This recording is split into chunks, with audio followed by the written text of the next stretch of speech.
എല്ലാവർക്കും നമസ്കാരം. വളരെ അഭിമാനത്തോടു കൂടിയും സന്തോഷത്തോടു കൂടിയുമാണ് ഞാൻ നിങ്ങളുടെ മുമ്പിൽ നിൽക്കുന്നത്. ബെഞ്ചമിൻ ബെയ്ലി ചെയർ മഹാത്മാഗാന്ധി യൂണിവേഴ്സിറ്റിയും CMS കോളേജും സംയുക്തമായി, അല്ലെങ്കിൽ CMS കോളേജിൻ്റെയും കൂടി സഹകരണത്തോടു കൂടി തുടങ്ങിയത് 2020 നമ്മുടെ കൊറോണ കാലത്തായിരുന്നു. ആദ്യ പരിപാടിയായിട്ട് ആദ്യ chair professor doctor N Ram ആയിരുന്നു. പ്രശസ്ത പത്രപ്രവർത്തകനും പ്രസാധകനും ഒക്കെ ആയിട്ട്. അത് കഴിഞ്ഞിട്ട് ഒരു നീണ്ട ഇടവേളയ്ക്ക് ശേഷം ഇപ്പോഴാണ് നമുക്ക് വീണ്ടും ഒരു ചെയർ പ്രൊഫസറെ കിട്ടിയതും പ്രോഗ്രാം സംഘടിപ്പിക്കാൻ കഴിയുന്നത്. ഇനി ഏതായാലും ബാബു ചെറിയാൻ സാറിന്റെ നേതൃത്വത്തിൽ യൂണിവേഴ്സിറ്റിയുടെയും CMS കോളേജിന്റെയും സഹകരണത്തോടു കൂടി നിരന്തരമായി പ്രവർത്തനങ്ങൾ ചെയ്യണമെന്നാണ് ഞങ്ങൾ ആഗ്രഹിക്കുന്നത്. അതിൻ്റെ തുടക്കം എന്ന നിലയിലാണ് ഇന്നത്തെ ഈ പരിപാടി സംഘടിപ്പിച്ചിട്ടുള്ളത്. ഈ വർഷത്തെ നമ്മുടെ പരിപാടികളുടെ പ്രവർത്തനോദ്ഘാടനവും CMS കോളേജിലെ ഹിസ്റ്ററി വിഭാഗവും ബെഞ്ചമിൻ ബേരി ചെയർ സംഘടിപ്പിച്ച് ഇറക്കുന്ന ഒരു ഡോക്യുമെൻ്ററി പേപ്പറിൻ്റെ അനാച്ഛാദനം, പിന്നെ നമ്മളോട് സംസാരിക്കാൻ വേണ്ടിയിട്ട് പ്രൊഫസർ MB നാരായണൻ മാഷും നമ്മുടെ കൂടെ ഉണ്ട്. അപ്പം ഞാൻ എൻ്റെ കർത്തവ്യത്തിലേക്ക് കടക്കുകയാണ്. എല്ലാവരെയും സ്വാഗതം ചെയ്യുക എന്നതാണ്. ആദ്യമായി ഇന്നത്തെ പരിപാടി ഉദ്ഘാടനം ചെയ്യുന്നതിനോ ഡോക്യുമെൻ്റ് പേപ്പർ പ്രകാശനത്തിനു വേണ്ടി നമ്മുടെ ക്ഷണം സ്വീകരിച്ച് ഇവിടെ എത്തിച്ചേർന്ന മനോരമ എഡിറ്റോറിയൽ ഡയറക്ടർ ജോസ് പനച്ചി സാറെ സ്നേഹാദരങ്ങളോടുകൂടി സ്വാഗതം ചെയ്യുന്നു. ഈ ചടങ്ങിലേക്ക് സ്വാഗതം ചെയ്യുന്നു. ബെഞ്ചമിൻ ബെയ്ലി ചെയറിന്റെ എന്ന് മാത്രമല്ല യൂണിവേഴ്സിറ്റിയിലെ എല്ലാതരം അക്കാദമിക പ്രവർത്തനങ്ങൾക്കും ഞങ്ങളോടൊപ്പം നിൽക്കുന്ന, ഞങ്ങളെ എല്ലാ തരത്തിലും സഹായിക്കുന്ന, പരിപാടികൾ നടത്താൻ വേണ്ടി മോട്ടിവേറ്റ് ചെയ്യുന്ന നമ്മുടെ VC ആണ് പ്രൊഫസർ CT അരവിന്ദകുമാർ സാറാണ് ഇന്നത്തെ പരിപാടിയുടെ അധ്യക്ഷം വഹിക്കുന്നത്. സാറിനെയും എല്ലാ സ്നേഹാദരങ്ങളോടുകൂടിയും നമുക്ക് എല്ലാവർക്കും വേണ്ടിയും ഈ വേദിയിലേക്ക് ക്ഷണിക്കുന്നു. CMS college principal doctor Anju ശോഷൻ George madam ഉണ്ട്. മാഡത്തെയും ബെഞ്ചമിൻ ബെയ്ലി ചെയറിൻ്റെ പേരിലും യൂണിവേഴ്സിറ്റിയുടെ പേരിലും ഈ വേദിയിലോട്ട് ക്ഷണിക്കുന്നു. ബാബു ചെറിയാൻ സാറ് ഈ വേദിയിൽ നിങ്ങളെ പരിചയപ്പെടുത്തേണ്ട കാര്യമില്ല. ഇവിടെ പഠിപ്പിച്ച് ഇവിടുത്തെ ഒരാളായിട്ടുള്ള ബാബു ചെറിയാൻ സാറാണ് നമ്മുടെ ബെഞ്ചമിൻ ബെയ്ലി ചെയറിന്റെ ചെയർ പ്രൊഫസർ. സാറിന്റെ നേതൃത്വത്തിലാണ് ഈ വർഷത്തെ അല്ലെങ്കിൽ ഈ ചെയറിന്റെ ഈ ടേമിലെ പരിപാടികൾ നടക്കുന്നത്. സാറിനെയും എല്ലാവർക്കും വേണ്ടി ഈ വേദിയിലോട്ട് ക്ഷണിക്കുന്നു.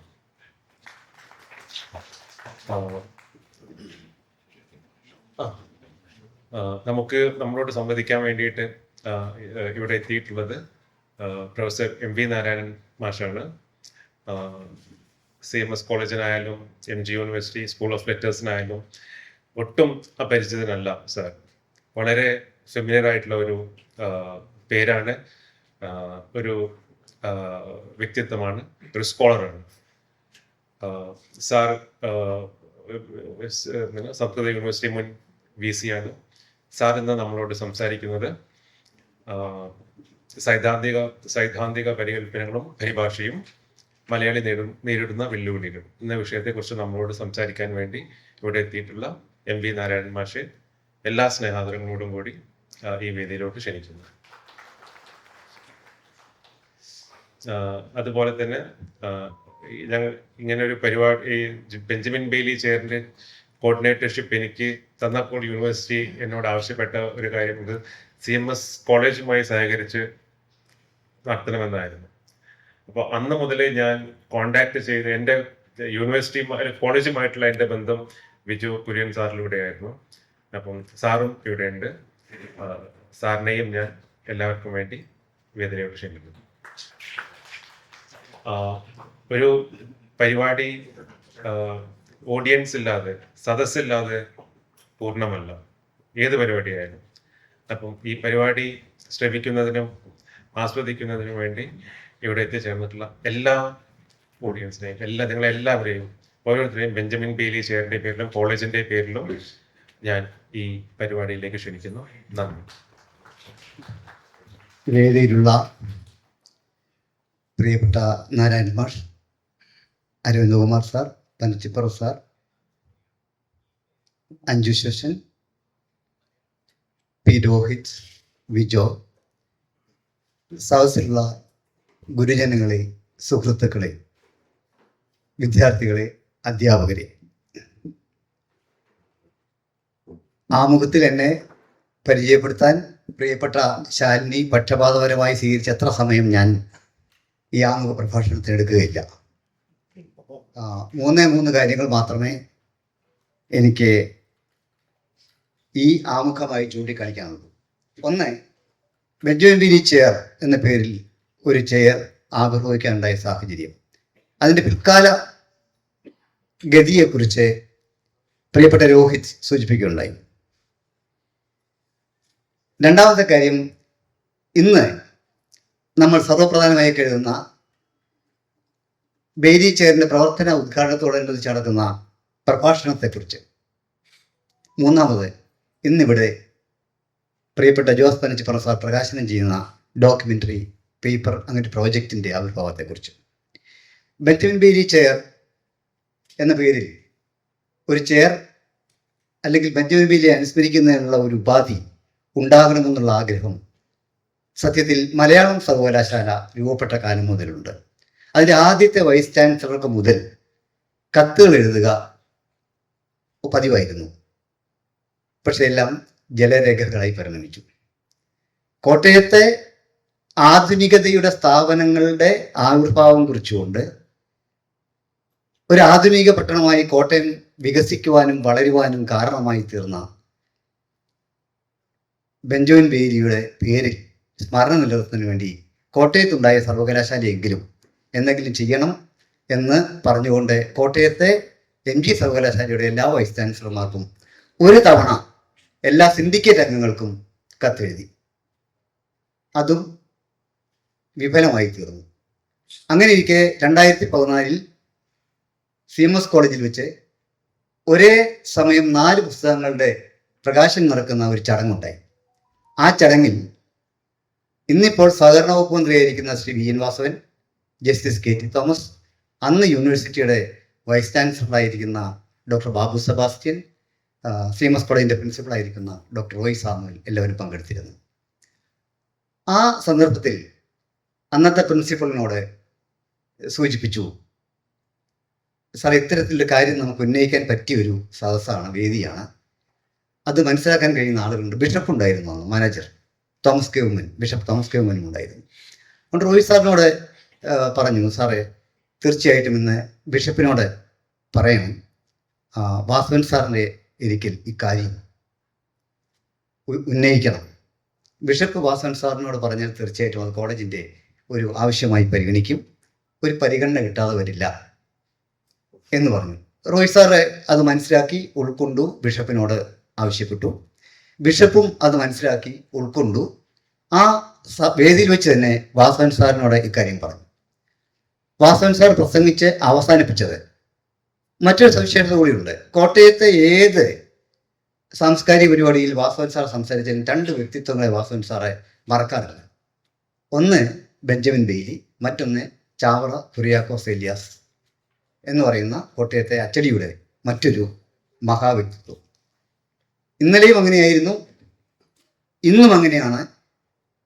അതുകൊണ്ട് തന്നെ അതിനെക്കുറിച്ചൊരു ദർശനമുള്ള വാസവൻ സാർ വളരെ പെട്ടെന്ന് തന്നെ അത് ഉൾക്കൊള്ളുകയും വാസവൻ സാറ് സംസാരിച്ച് അവസാനിപ്പിക്കുന്നത് ബെഞ്ചമിൻ ബെയ്ലിയെക്കുറിച്ച് സ്മരണ നിലനിർത്താൻ വേണ്ടി കോട്ടയത്തെ യൂണിവേഴ്സിറ്റി അല്ലാതെ മറ്റാരാണ് ഒരു സംരംഭത്തിൽ ഏർപ്പെടേണ്ടത്.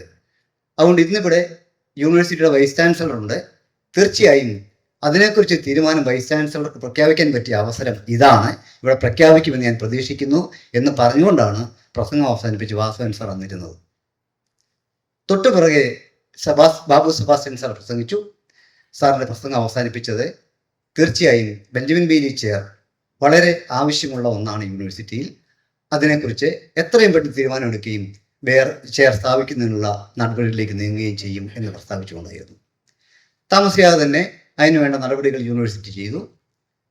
അനുകൂലമായ ഒരു സാഹചര്യം ഉണ്ടായിക്കൊണ്ട് പ്രിൻസിപ്പൽമാരുടെ മണ്ഡലത്തിൽ നിന്ന് CMS കോളേജിൻ്റെ പ്രിൻസിപ്പളായിരുന്ന ഡോക്ടർ റോയ് സാം ദാനിയൽ സിൻഡിക്കേറ്റിലെത്തി. കാര്യങ്ങൾ കുറച്ചുകൂടി വേഗത്തിലായി. അങ്ങനെ ചെയർ സ്ഥാപിക്കപ്പെട്ടു. അതുകൊണ്ട് തന്നെ ഇന്നത്തെ ഈ പ്രവർത്തനോദ്ഘാടനത്തിൽ വാസവൻ സാർ ഉണ്ടാവണം എന്നൊരു താല്പര്യമുണ്ടായിരുന്നു. ഇതിൽ വാസവൻ സാറിന് പങ്കെടുക്കണമെന്ന് അദ്ദേഹത്തിന് താല്പര്യമുണ്ടായിരുന്നു. പക്ഷേ തീരെ പ്രതീക്ഷിക്കാതെ നമ്മളുടെ ഡേറ്റ് ഫിക്സ് ചെയ്തതിന് ശേഷം സാറ് തന്നെ മന്ത്രിയായിരിക്കുന്ന സഹകരണ വകുപ്പിൻ്റെ വിഷൻ 2030 സംസ്ഥാനതല സെമിനാറും സമ്മേളനങ്ങളും ഇന്ന് ഏറ്റുമാനൂരിൽ അരീന ഓഡിറ്റോറിയത്തിൽ നടക്കുന്നതുകൊണ്ട് ഒരു തരത്തിലും സാറിന് അവിടെ നിന്ന് വിട്ടുവരാൻ പറ്റില്ല. ആദ്യം അദ്ദേഹം പറഞ്ഞത് എങ്ങനെയെങ്കിലും എപ്പോഴെങ്കിലും ഈ ഫംഗ്ഷനിൽ ഒന്ന് പങ്കെടുക്കണമെന്ന് താല്പര്യമുണ്ട്, പങ്കെടുക്കാൻ ശ്രമിക്കും എന്ന് പറഞ്ഞു. ഇന്നലെ രാത്രി വിളിച്ചിട്ട് പറഞ്ഞു എനിക്ക് ഒരു തരത്തിലും മാറാൻ പറ്റില്ല, മറ്റൊരു സന്ദർഭത്തിൽ തീർച്ചയായും ബെയിലി ചേർന്ന ഒരു പ്രോഗ്രാമിൽ പങ്കെടുക്കും എന്ന് അദ്ദേഹം പറഞ്ഞു.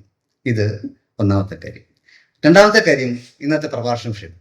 ഈ ഡേറ്റ് തീരുമാനിക്കുന്നതിന് മുമ്പ് തന്നെ ആദ്യം ഞങ്ങൾ പ്രഭാഷണം ഇതിൻ്റെ ഒരു അവിഭാജ്യ ഘടകമാണ്, അത് പ്രധാന ഘടകമാണ് എന്ന് തീരുമാനിച്ചുകൊണ്ട് ആരെയാവണം പ്രഭാഷകൻ എന്ന് ആലോചിച്ചപ്പോൾ ഞങ്ങൾക്ക് നാരായൺ മാഷിന് പ്രഭാഷണം ഉണ്ടായാൽ കൊള്ളാം എന്ന് താല്പര്യമുണ്ടായി.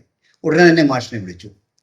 വളരെ മുമ്പെയാണ്, മാഷ് അന്ന് മദ്രാസിൽ പോയിക്കൊണ്ടിരിക്കുന്ന സമയമാണെങ്കിലും അവിടെ എത്തിയ ഉടൻ തിരിച്ചു വിളിക്കാം, മറുപടി പറയാമെന്ന് പറഞ്ഞു. അവിടെ എത്തിയ ഉടൻ തിരിച്ചു വിളിച്ചു, മറുപടി പറഞ്ഞു, പ്രഭാഷണത്തിന് പങ്കെടുക്കാം. ആ സാറ് മാഷ് സമ്മതിച്ച തീയതിയാണെന്ന് ഈ തീയതിയാണ് തിരഞ്ഞെടുത്തത്. അതിൽ മാഷ് പങ്കെടുക്കണമെന്ന് നിർബന്ധമുണ്ടായിരുന്നുകൊണ്ടാണ്. അപ്പോൾ ഏതായാലും മാഷെ പ്രഭാഷണ വിഷയം എന്തായിരിക്കണം, എങ്ങനെ ആയിരിക്കണം എന്ന് ചോദിച്ചപ്പോൾ ഞങ്ങൾ കൊടുത്ത മറുപടി അത് മാഷിൻ്റെ സ്വാതന്ത്ര്യത്തിന് വിടുന്നു എന്നായിരുന്നു. മാഷൊരു പ്രഭാഷണ വിഷയം പറഞ്ഞു. ആ പ്രഭാഷണത്തെക്കുറിച്ചാണ്, ആ വിഷയത്തെക്കുറിച്ചാണ് മാഷ് ഇന്ന് സംസാരിക്കുന്നത്. സൈദ്ധാന്തിക പരികൽപ്പനകളും പരിഭാഷയും മലയാളി നേരിടുന്ന വെല്ലുവിളികൾ. സത്യത്തിൽ ഈ വിഷയം മാഷ് നിർദ്ദേശിച്ചപ്പോൾ രോഗി ഇച്ഛിച്ചതും വൈദ്യം കൽപ്പിച്ചതും പാല് എന്ന അവസ്ഥയിലായിരുന്നു ഞങ്ങളുടെ അവസ്ഥ. കാരണം ബെഞ്ചമിൻ ബെയ്ലിയെക്കുറിച്ച് നടക്കുന്ന ഒരു പ്രഭാഷണം ഇതിനേക്കാൾ ഉചിതമായ ഒരു വിഷയം പറയാനില്ല. മലയാളത്തിൽ ഇന്ന് നമുക്കറിയാം, പരിഭാഷ പല കാലങ്ങളിൽ പല ഭാഷകളിൽ നിന്ന് മലയാളത്തിലേക്ക് വന്നിട്ടുണ്ട്. സംസ്കൃതത്തിൽ നിന്ന്, ഹിന്ദിയിൽ നിന്ന്, ബംഗാളിയിൽ നിന്നും, തമിഴിൽ നിന്നും ധാരാളമായി. ഏതാണ്ട് എല്ലാ ഇന്ത്യൻ ഭാഷകളിൽ നിന്നും തർജ്ജമകൾ മലയാളത്തിലേക്ക് വന്നിട്ടുണ്ട്. അതേസമയം ഇന്ന് നമുക്കറിയാം, മലയാള ഭാഷയുടെ വൈജ്ഞാനിക സാഹിത്യത്തെയും സർഗാത്മക സാഹിത്യത്തെയും എല്ലാം പരിപോഷിപ്പിക്കുന്ന തർജ്ജമകളുടെ 99% ഇംഗ്ലീഷ് ഭാഷയിൽ നിന്ന് മലയാളത്തിലേക്കുള്ള തർജ്ജമയാണ്. ഇന്ത്യൻ ഭാഷകളിൽ നിന്നോ ലോക ഭാഷകളിൽ നിന്നോ മലയാളത്തിലേക്ക് നടക്കുന്ന തർജ്ജമകൾ പോലും അത് ഇംഗ്ലീഷ് എന്ന് പറയുന്ന ഒരു ബന്ധഭാഷയിൽ വന്നതിന് ശേഷമാണ് മലയാളത്തിലേക്ക് വരുന്നത്. മലയാളത്തിൽ ഇംഗ്ലീഷിൽ നിന്ന് മലയാളത്തിലേക്കുള്ള പരിഭാഷയ്ക്ക് തുടക്കം കുറിച്ചയാൾ ബെഞ്ചമിൻ ബെയ്ലിയാണ്. ഒരുപക്ഷെ മലയാളത്തിന്റെ പുസ്തക പ്രസാധന ചരിത്രം കണ്ട ഏറ്റവും ബൃഹത്തായ കൃതി ബൈബിൾ. ക്രൈസ്തവരെ സംബന്ധിച്ചിടത്തോളം മതഗ്രന്ഥവും ലോകത്തെ സംബന്ധിച്ചിടത്തോളം ഒരു ഇതിഹാസ ഗ്രന്ഥവുമായ ബൈബിൾ എന്ന് പറയുന്നത് 66 പുസ്തകങ്ങളുടെ ഒരു ലൈബ്രറിയാണ്. ലേഖനവും നാടകവും കവിതയും തത്വചിന്തയും ഇങ്ങനെ സാഹിത്യത്തിൻ്റെ വ്യത്യസ്തമായ വ്യവഹാരങ്ങളെ പ്രതിനിധാനം ചെയ്യുന്ന 66 കൃതികളുടെ പുസ്തകം. ആ പുസ്തകം ആദ്യമായി സമ്പൂർണ്ണമായി മലയാളത്തിലേക്ക് പരിഭാഷപ്പെടുത്തിയത് ബെഞ്ചമിൻ ബെയ്ലിയാണ്. എന്തിനേറെ, മലയാളം ആദ്യം കേരളത്തിൽ അച്ചടിച്ച പുസ്തകം അത് ഈ ബൈബിളിലെ ഒരു പുസ്തകമായിരുന്നു. മത്തായി എന്ന സുവിശേഷകന്റെ സുവിശേഷം. ആ പുസ്തകം പരിഭാഷപ്പെടുത്തിയതും അത് അച്ചടിച്ചതും പ്രസിദ്ധപ്പെടുത്തിയതും ബെഞ്ചമിൻ ബെയ്ലിയാണ്. അതോടൊപ്പം തന്നെ മറ്റൊരു പുസ്തകം കൂടി ബെയ്ലി പരിഭാഷപ്പെടുത്തി. ചെറു പൈതങ്ങൾക്ക് ഉപകാരാർത്ഥം ഇംഗ്ലീഷിൽ നിന്ന് മലയാളത്തിലേക്ക് പരിഭാഷപ്പെടുത്തിയത്. ആ പുസ്തകം 8 ബാലകഥകളുടെ പുസ്തകം കേരളത്തിൽ അന്ന് സുസ്ഥാപിതമായിരുന്ന കോളേജിൻ്റെയും അതുപോലെ തന്നെ സ്കൂളുകളുടെയും പാഠപുസ്തകമായി ഉദ്ദേശിച്ച് അച്ചടിച്ച് പ്രസിദ്ധീകരിച്ച ആ പുസ്തകത്തിൻ്റെയും പരിഭാഷകൻ ബെഞ്ചമിൻ ബേലിയായിരുന്നു. അങ്ങനെ ആ പരിഭാഷയുടെ രംഗത്ത് ഇംഗ്ലീഷിൽ നിന്നും മലയാളത്തിലേക്കുള്ള പരിഭാഷയിൽ നാന്തി കുറിച്ച ബെഞ്ചമിൻ ബെയ്ലി ആ പരിഭാഷയുടെ മേഖലയെ വ്യത്യസ്ത സാഹിത്യ വ്യവഹാരങ്ങൾ മലയാളിക്ക് പരിചയപ്പെടുത്തിക്കൊണ്ട് വളരെ പരിപുഷ്ടമാക്കിയതാണ്. ഇവിടെ നമ്മൾ ആലോചിക്കേണ്ട ഒരു പ്രശ്നമുണ്ട്. ഇന്ന് നാരായൺ മാഷ് പറയുന്ന വിഷയവുമായി ബന്ധപ്പെടുത്തി ഇംഗ്ലീഷിൽ നിന്ന് മലയാളത്തിലേക്ക് ഈ പുസ്തകങ്ങളൊക്കെ പരിഭാഷപ്പെടുത്താൻ ശ്രമിച്ച ബെയ്ലി ഭാഷാപരമായി സാംസ്കാരികമായി നേരിട്ട പ്രതിസന്ധികൾ എത്രയോ വലുതാണ്. ഒരു ലക്ഷ്യഭാഷയും ഒരു മൂലഭാഷയും തമ്മിലുള്ള ആശയങ്ങളുടെ വിനിമയം മാത്രമല്ല തർജ്ജമ എന്ന് പറയുന്നത്. അത് രണ്ട് ജനസമുദായങ്ങൾ തമ്മിലുള്ള സാംസ്കാരിക വിനിമയം കൂടിയാണ്. ആ സാംസ്കാരിക വിനിമയം കൂടി സാധ്യമാകാത്തിടത്തോളം പദാനുഭവ തർജ്ജമയാണെങ്കിൽ കൂടി ആ തർജ്ജമ ലക്ഷ്യം കാണാതെ പോവുകയുള്ളൂ. ചെറുവൈതങ്ങൾക്ക് ഉപകാരാർത്ഥം എന്ന പുസ്തകം പരിഭാഷപ്പെടുത്തുമ്പോൾ ബെഞ്ച് എന്ന് പറയുന്ന വാക്കിന് എന്ത് പരിഭാഷ കൊടുക്കുമെന്ന് ബെയ്ലിക്ക് ഉറപ്പില്ല. മലയാളത്തിൽ ഒരു വാക്കില്ല. കാരണം ബെഞ്ച് എന്ന് പറയുന്ന ഒരു ഉപകരണം കേരളത്തിലില്ലല്ലോ. അതിന് ബെയ്ലി കൊടുത്ത വാക്ക് ഇരിക്ക കട്ടിലെന്നാണ്. ബുദ്ധിമാനായ മലയാളി ഇരിക്കക്കട്ടിൽ ഉപേക്ഷിച്ചു, ബെഞ്ച് തന്നെ അങ്ങ് സ്വീകരിച്ചു. കഷ്ടപ്പാട് കുറവുണ്ടല്ലോ. അതുപോലെ കലത്തിലുണ്ടാക്കുന്ന അപ്പത്തിന് അദ്ദേഹം കൊടുത്ത പേര് കലത്തപ്പം എന്നാണ്. ആ വാക്കും മലയാളം ഉപേക്ഷിച്ചു. പക്ഷെ ബെയ്ലിക്ക് പാരഡൈസ് എന്ന് പറയുന്ന വാക്ക് എങ്ങനെ മലയാളത്തിൽ കൊണ്ടുവരുമെന്ന് നിശ്ചയില്ല. കാരണം കേരളത്തിൽ പാരഡൈസ് ഇല്ല. എങ്ങനെ കൊണ്ടുവരും നിശ്ചയമില്ല. അതുകൊണ്ട് പർദീസ് എന്ന് മാത്രം തർജ്ജമപ്പെടുത്തി. തൽഫവമായിട്ട് പർദീസ നമുക്ക് ഇന്നും ഉണ്ട്. ഇങ്ങനെ തർജ്ജമയിലെ എന്തെല്ലാം പ്രശ്നങ്ങളാണ് ആദ്യം ഇംഗ്ലീഷിൽ നിന്നും മലയാളത്തിലേക്ക് തർജ്ജമ ചെയ്യാൻ ഇറങ്ങി പുറപ്പെട്ട ആദ്യത്തെ പരിഭാഷകരായ ബെഞ്ചമിൻ ബെയ്ലി നേരിട്ടതെന്നുള്ളതിന് അദ്ദേഹത്തിന്റെ തർജ്ജമകൾ തന്നെ ഉദാഹരണങ്ങളാണ്. അന്ന് മുതൽ ഇന്ന് വരെ മലയാളി ഈ രംഗത്ത് നേരിടുന്ന പ്രശ്നങ്ങളെക്കുറിച്ചാണ്. മലയാളി എന്ന് പറയുമ്പോൾ മാഷ് തന്നെ സൂചിപ്പിച്ചതുപോലെ കേരളത്തിൽ മാത്രമല്ല ലോകത്തെമ്പാടുമുള്ള മലയാളികൾ പരിഭാഷയിൽ നേരിടുന്ന പ്രശ്നങ്ങളെക്കുറിച്ചാണ് മാഷിന് സംസാരിക്കുന്നത്. ആ വിഷയം ഏറ്റവും ഉചിതമായ വിഷയമാണ്. മൂന്നാമത്തെ കാര്യം ഈ ഡോക്യുമെന്റ് പേപ്പർ. കഴിഞ്ഞ വർഷം കോളേജിൽ നടന്ന ബെഞ്ചമിൻ ബേലി സ്മരണ പ്രഭാഷണ പരിപാടി കഴിഞ്ഞ് പുറത്തിറങ്ങുമ്പോൾ ഇവിടുത്തെ ഹിസ്റ്ററി ഡിപ്പാർട്ട്മെന്റിലെ 3 അധ്യാപകർ, എല്ലാ അധ്യാപകരും കുശലം പറഞ്ഞിട്ടും പോകാറുള്ളെങ്കിൽ പോലും അവർ പ്രത്യേകമായിട്ട് നിന്നു ഇങ്ങനെ. എന്നിട്ട് ചോദിച്ചു, അവസാനം എല്ലാവരും ഒക്കെ മാറി കഴിഞ്ഞപ്പോൾ ചോദിച്ചു, സാറേ ഈ ബെഞ്ചമിൻ ബേലി ചെയറുമായിട്ട് ഞങ്ങളുടെ PG പിള്ളേർക്ക് എങ്ങനെയും കണക്ട് ചെയ്യാൻ പറ്റും? സത്യത്തിൽ എന്നെ വിസ്മയിപ്പിച്ചൊരു ചോദ്യമാണ്. സത്യസന്ധമായി പറഞ്ഞാൽ അത്ഭുതപ്പെട്ട ചോദ്യമാണ്. കാരണം ഇത്തരം അക്കാഡമിക് പ്രശ്നങ്ങൾ ഇന്ന് കോളേജുകളിൽ നിന്ന് വരാറില്ല.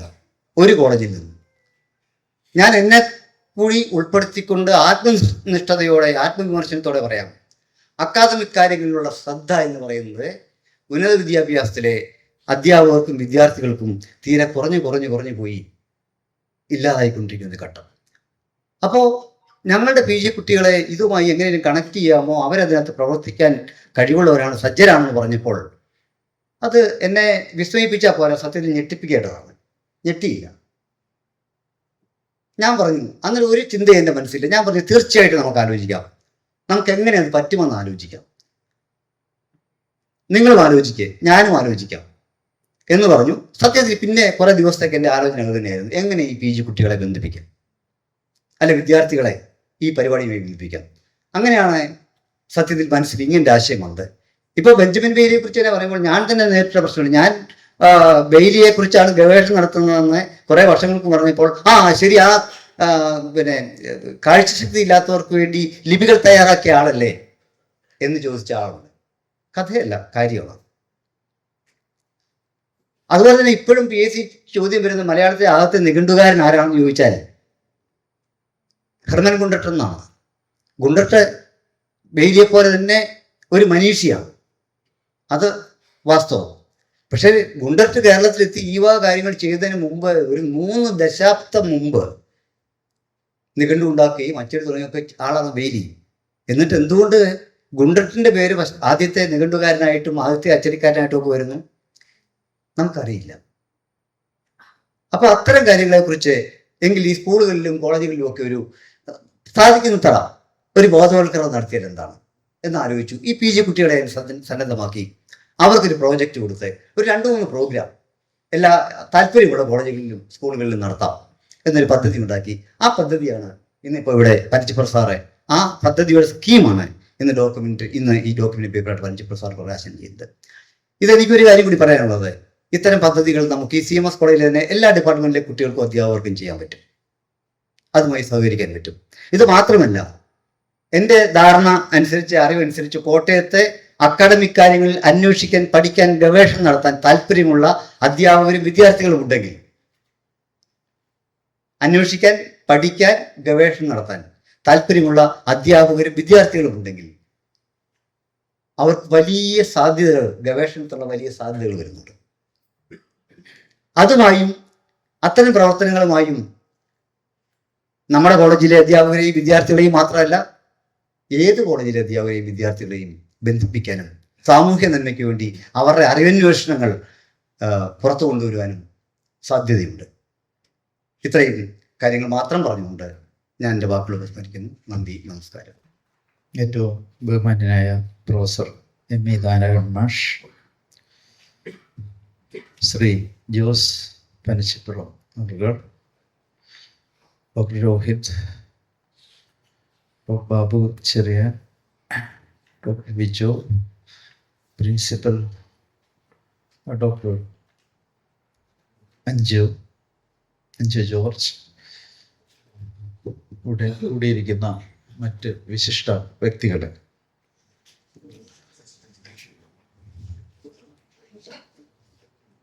എൻ്റെ ഭാഷാ വൈഭവമൊന്നും ഇവിടെ ഞാൻ കാണിക്കാൻ പോകുന്നില്ല. കാരണം ഭാഷയെക്കുറിച്ച് വളരെ നല്ല രീതിയിൽ അറിയാവുന്ന ആൾക്കാർ ഒരുപാടിരിക്കുന്ന ഒരു വേദി ആയതുകൊണ്ട് തന്നെ അതിലോട്ട് ഞാൻ പോകുന്നില്ല.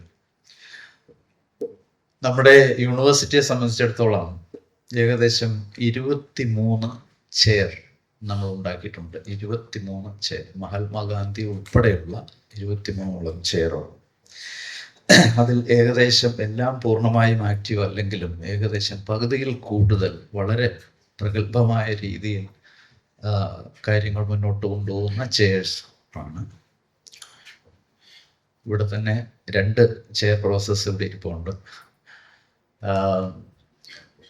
ഇതിനെക്കുറിച്ച് ബെഞ്ചമിൻ ബെയ്ലി എന്നുള്ള ചെയർ തീർച്ചയായിട്ടും ഇവിടെ പറഞ്ഞതുപോലെ വളരെ പ്രാധാന്യമുള്ള ഒരു ചെയറാണ്. ഞാൻ അറ്റ്ലീസ്റ്റ് ബെഞ്ചമിൻ ബെയ്ലിയെ കുറിച്ച് ആലോചിക്കുമ്പോൾ എനിക്ക് പെട്ടെന്ന് ഓർമ്മ വരുന്ന ബെഞ്ചമിൻ ബെയ്ലി മലയാളിയാണ് എന്നുള്ളതാണ്.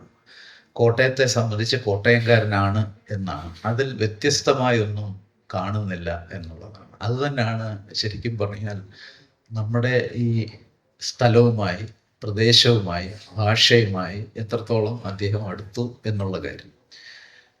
ഒരു കണക്കിന് പറഞ്ഞാൽ ശരിക്കും നമ്മുടെ പ്രദേശം അല്ലെങ്കിൽ നമ്മുടെ മലയാള നാട് ഭാഗ്യമുള്ളതാണെന്നാണ് പലപ്പോഴും എനിക്ക് തോന്നുന്ന ഒരു കാര്യം. അതിൽ ആദ്യത്തെ അത്ഭുതങ്ങളിൽ 2 അത്ഭുതങ്ങളിൽ ഒന്നാണ് തീർച്ചയായിട്ടും ബെഞ്ചമിൻ ബെയ്ലിയും അതുപോലെ ഇവിടെ സൂചിപ്പിച്ച ചാവറയച്ചനും ഒക്കെ. കാരണം 19-ാം നൂറ്റാണ്ടിൻ്റെ ആദ്യകാലത്ത് തന്നെ സംസ്കൃത സ്കൂള് കോട്ടയത്തുണ്ടാവുക എന്നൊക്കെ പറഞ്ഞാൽ അത് വല്ലാത്തൊരു സംഭവമാണ്. പിന്നീട് വന്ന തീർച്ചയായിട്ടും ശ്രീനാരായണ ഗുരു ഉൾപ്പെടെയുള്ള ഒരുപാട് സാമൂഹിക പരിഷ്കർത്താക്കൾ ഊന്നിയ കാര്യം, അവർ കൂടുതൽ ഊന്നിയത് ശരിക്കും വിദ്യാഭ്യാസത്തിൻ്റെ ഒരു സംസ്കാരമാണ്. അപ്പോൾ ആ ഒരു രീതിയിൽ നോക്കിക്കഴിഞ്ഞാൽ നമ്മൾ ഒരു കണക്കിന് ഭാഗ്യം ചെയ്തവരാണ്. അതുകൊണ്ടാണ് വിദ്യാഭ്യാസവും ഈ വായനാ സംസ്കാരവും, തീർച്ചയായിട്ടും വായനാ സംസ്കാരം എനിക്ക് തോന്നുന്നത് ഏറ്റവും പ്രഗത്ഭമായ രീതിയിലുള്ള ഒരു വായനാ സംസ്കാരം നമുക്കുണ്ടായത് തന്നെ ഇത്തരം വ്യക്തിത്വങ്ങളുടെ ഒരു ഇൻഫ്ലുവൻസാണ്.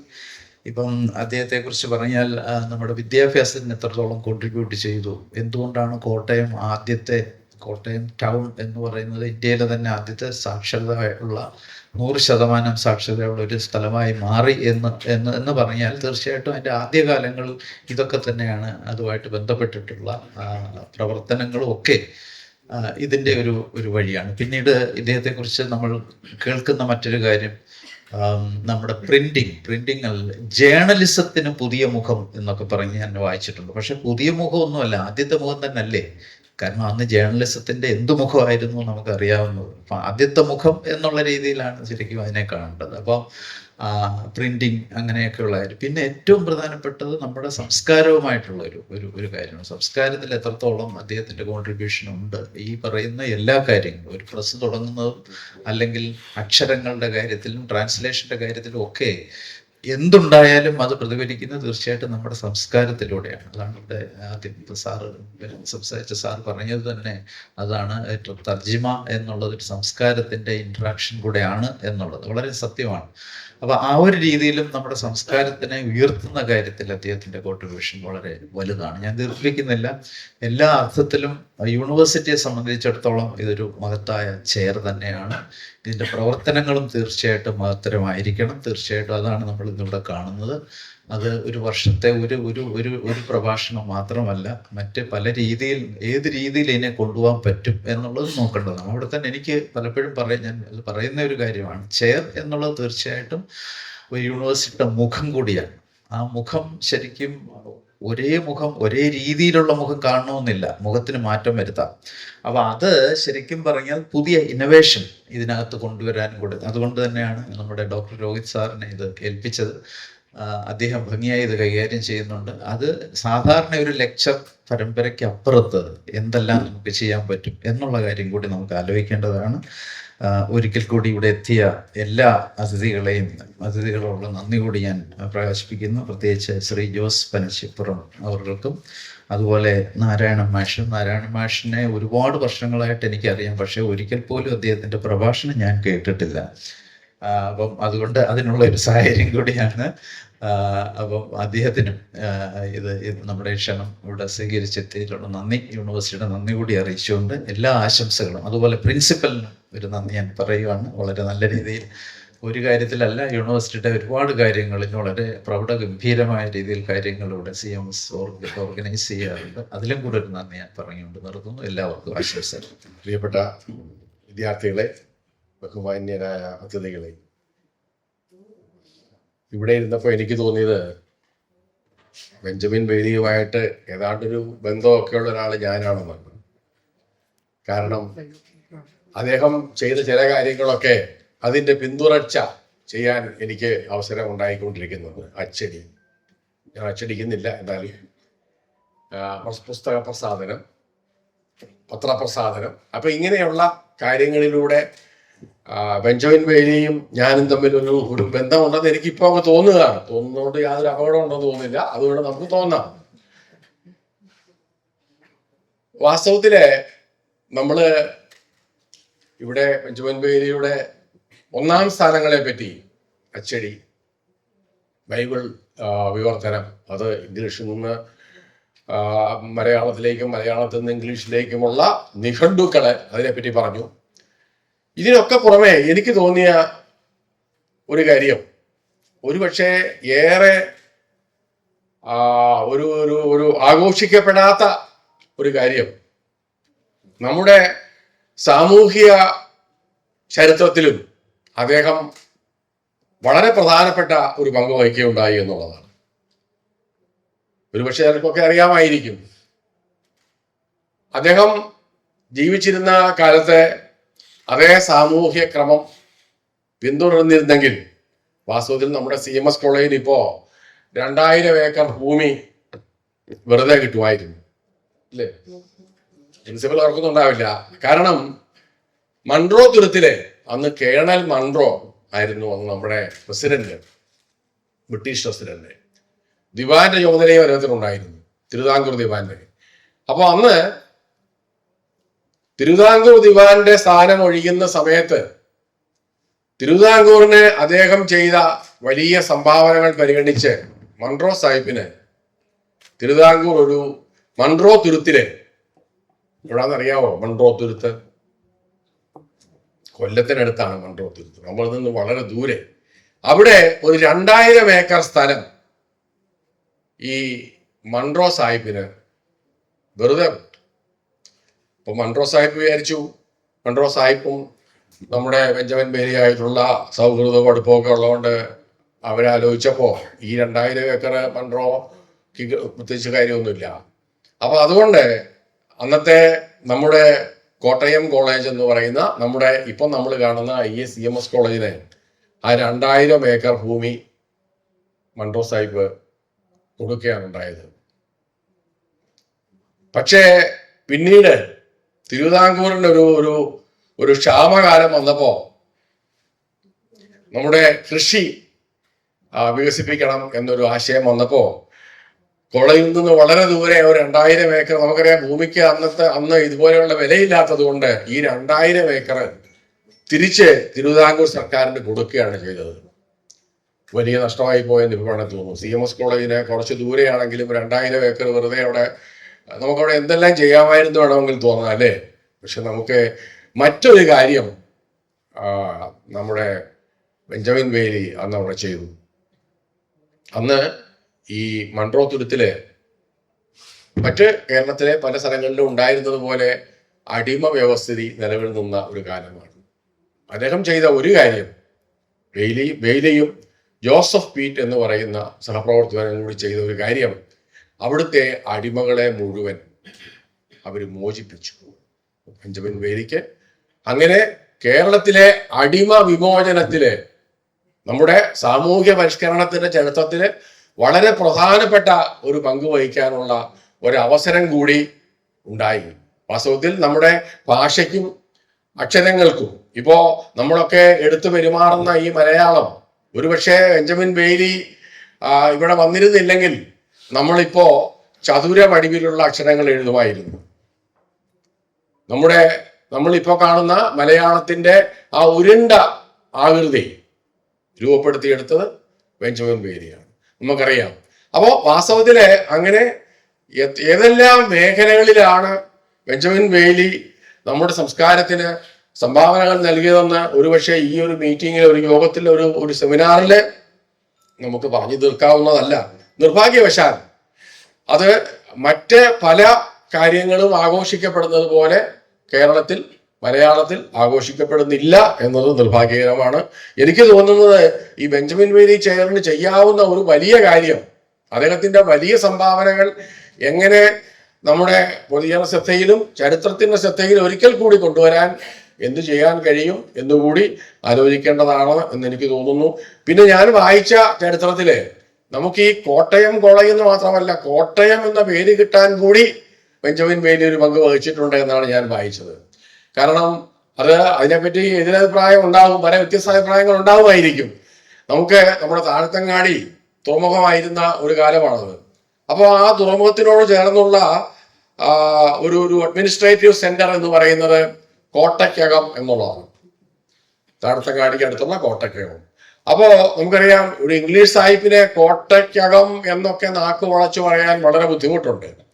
അപ്പൊ അന്ന് അത് ചുരുക്കി കോട്യം എന്നാണ് അത്രേ പറഞ്ഞിരുന്നത്. അത് കോട്ടയം ആക്കിയെടുത്തത് ബെഞ്ചമിൻ ബെയ്ലി ആണെന്ന് ഞാൻ എവിടെയോ വായിച്ചു. പക്ഷേ നമുക്കറിയാം, കോട്ടയത്തിന്റെ ആ പേരുണ്ടായതിനെ പറ്റി വ്യത്യസ്തമായ പല അഭിപ്രായങ്ങളും ഉണ്ടാവും. പക്ഷെ നമുക്ക് വേണമെങ്കിൽ ഈ വേളയിൽ അതുകൂടി ഓർക്കാവുന്നതാണ് എന്ന് മാത്രമാണ്. ഞാൻ സുദീർഘമായ ഒരു പ്രസംഗം ചെയ്യുന്നില്ല, കാരണം നിങ്ങളെല്ലാവരും ആകാംക്ഷയോടെ കാത്തിരിക്കുന്നത് നാരായണൻ മാഷിന്റെ പ്രഭാഷണത്തിന് വേണ്ടിയാണ്. അതിനു മുമ്പ് എനിക്ക് ചെയ്യാനുള്ള കാര്യം ഈ ബെഞ്ചമിൻ ബെയ്ലി ചെയറിന്റെ ഈ വർഷത്തെ പ്രവർത്തന ഉദ്ഘാടനം നിർവഹിക്കുക എന്നുള്ളതാണ്. നിങ്ങളുടെ എല്ലാവരുടെയും അനുവാദത്തോടുകൂടി അത് ഞാൻ സന്തോഷപൂർവ്വം നിർവഹിക്കുന്നു. അതിനൊപ്പം നമ്മുടെ ഡോക്യുമെന്റ് പേപ്പറിന്റെ പ്രകാശനം കൂടിയുണ്ട്. അതിന്റെ ആ ചുമതലയും ഞാൻ നിങ്ങളുടെ അനുവാദത്തോടുകൂടി നിർവഹിക്കുകയാണ്. ഡോക്യുമെന്റ് പേപ്പർ സദസ്സിനും വേദിക്കും മുമ്പിൽ അനാവരണം ചെയ്തുകൊണ്ട് പനച്ചിപ്പുറം സാർ പ്രകാശിപ്പിക്കുന്നു. ഇതിനു പിന്നിൽ പ്രവർത്തിച്ച ബെഞ്ചമിൻ ബെയ്ലി ചെയർ അംഗങ്ങൾക്കും CMS കോളേജ് ചരിത്ര ബിരുദാനന്തര ബിരുദ വിഭാഗത്തിനും അഭിനന്ദനങ്ങൾ.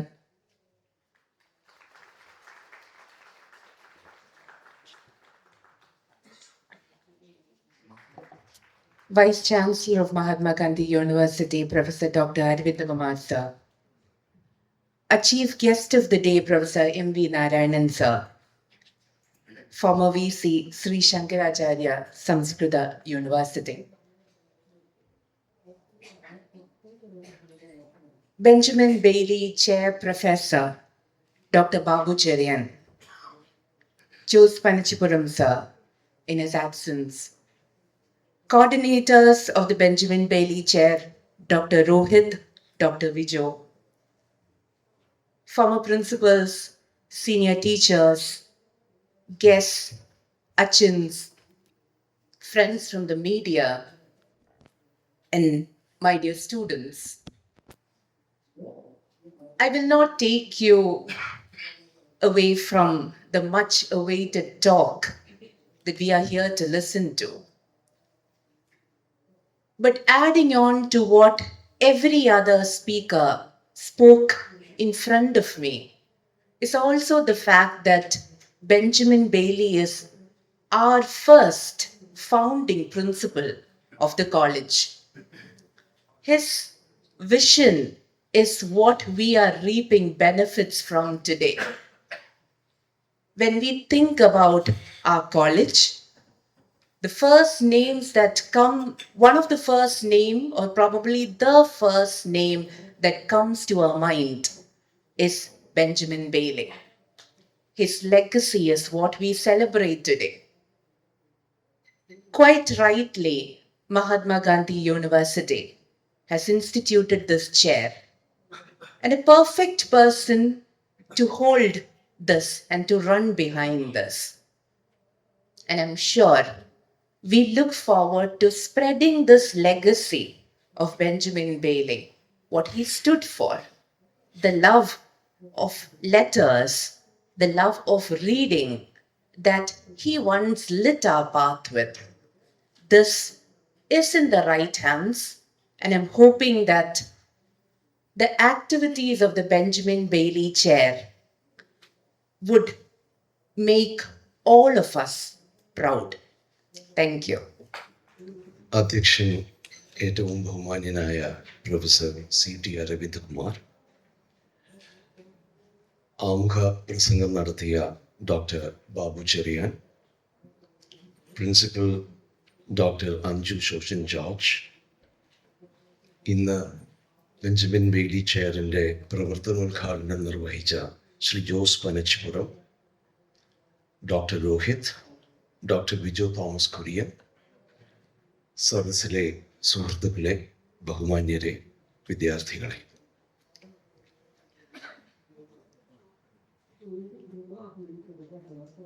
മിഷനറി വർക്കിൻ്റെ ഭാഗമായി കേരളത്തിൽ വരികയും കേരളത്തിൻ്റെ സാംസ്കാരിക വൈജ്ഞാനിക ഭൂമികയിൽ വലിയ പരിവർത്തനങ്ങൾ സൃഷ്ടിച്ച ഒരാളായിരുന്നു ബെഞ്ചമിൻ ബെയ്ലി എന്ന് ഇതിനകം വ്യക്തമായി കഴിഞ്ഞിട്ടുണ്ട്. പലപ്പോഴും ഇത്തരത്തിലുള്ള സംഭാവനകൾ ഒരു നിലയ്ക്ക് കൊളോണിയൽ ആയിട്ടുള്ള അധിനിവേശത്തിൻ്റെതായ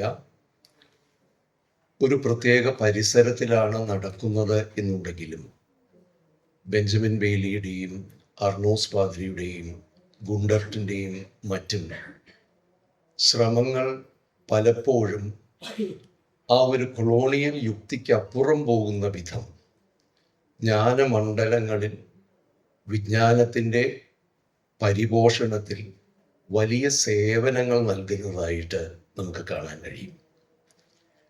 ഇതൊരു നിലയ്ക്കൊരു വൈരുദ്ധ്യമാണ് എന്ന് വേണമെങ്കിൽ പറയാം.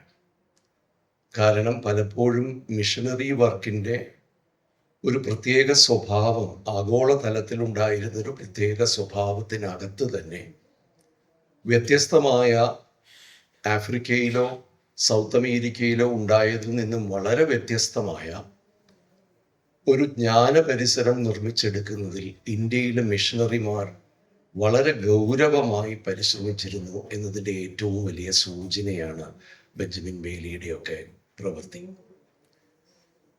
കാലടിയിലുണ്ടായിരിക്കുമ്പോൾ ഒരു ദിവസം അർണോസ് പാദ്രിയുടെ ആ കമ്മിറ്റിയിലെ ആളുകൾ ഒരു പുസ്തകം കൊണ്ടുവന്നു.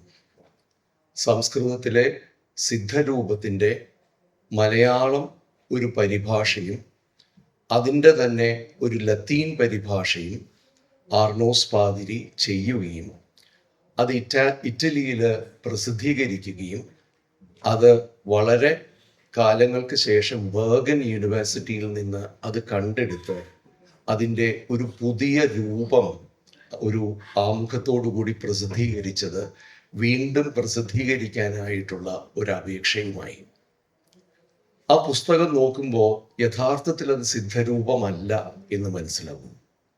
മറിച്ച് സംസ്കൃത പ്രയോഗത്തിൻ്റെ, കേരളത്തിലെ സവിശേഷമായ സംസ്കൃത പ്രയോഗത്തിൻ്റെ, സംസ്കൃത യൂസേജ് എന്ന് നമ്മൾ പറയുന്നത് കേരളത്തിൽ എഴുതി വന്നിരുന്ന, ഉപയോഗിച്ചു വന്നിരുന്ന സംസ്കൃതത്തിൻ്റെ ഒരു വ്യാകരണ ഗ്രന്ഥമായി, ലളിതമായൊരു വ്യാകരണ ഗ്രന്ഥമായി സിദ്ധരൂപത്തെ അവലംബിക്കുമ്പോൾ തന്നെ അതിൽ നിന്ന് കുറച്ച് വ്യതിയാനങ്ങളുള്ള ഒരു പുസ്തകമാണ് എന്ന് തിരിച്ചറിയാൻ കഴിഞ്ഞു.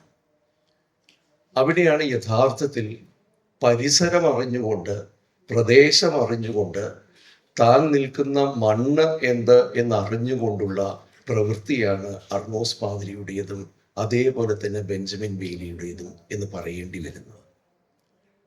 അച്ചടി ആരംഭിക്കുക എന്നത് കേവലം അച്ചുനിരത്തി ഏതെങ്കിലും നിലയ്ക്ക് കുറെ പ്രസിദ്ധീകരണങ്ങൾ ഉണ്ടാക്കുക എന്നതിനേക്കാളൊക്കെ പ്രധാനമായി ഒരു നിലയ്ക്ക് അറിവും അല്ലെങ്കിൽ സാഹിത്യവും അല്ലെങ്കിൽ അത്തരത്തിലുള്ള വ്യവഹാരങ്ങളും സാധാരണക്കാർക്ക് ലഭ്യമാക്കുക എന്ന് പറയുന്ന വളരെ വലിയ ഒരു ഉദ്യമം അതിൻ്റെ പിറകിൽ നിൽക്കുന്നുണ്ട്.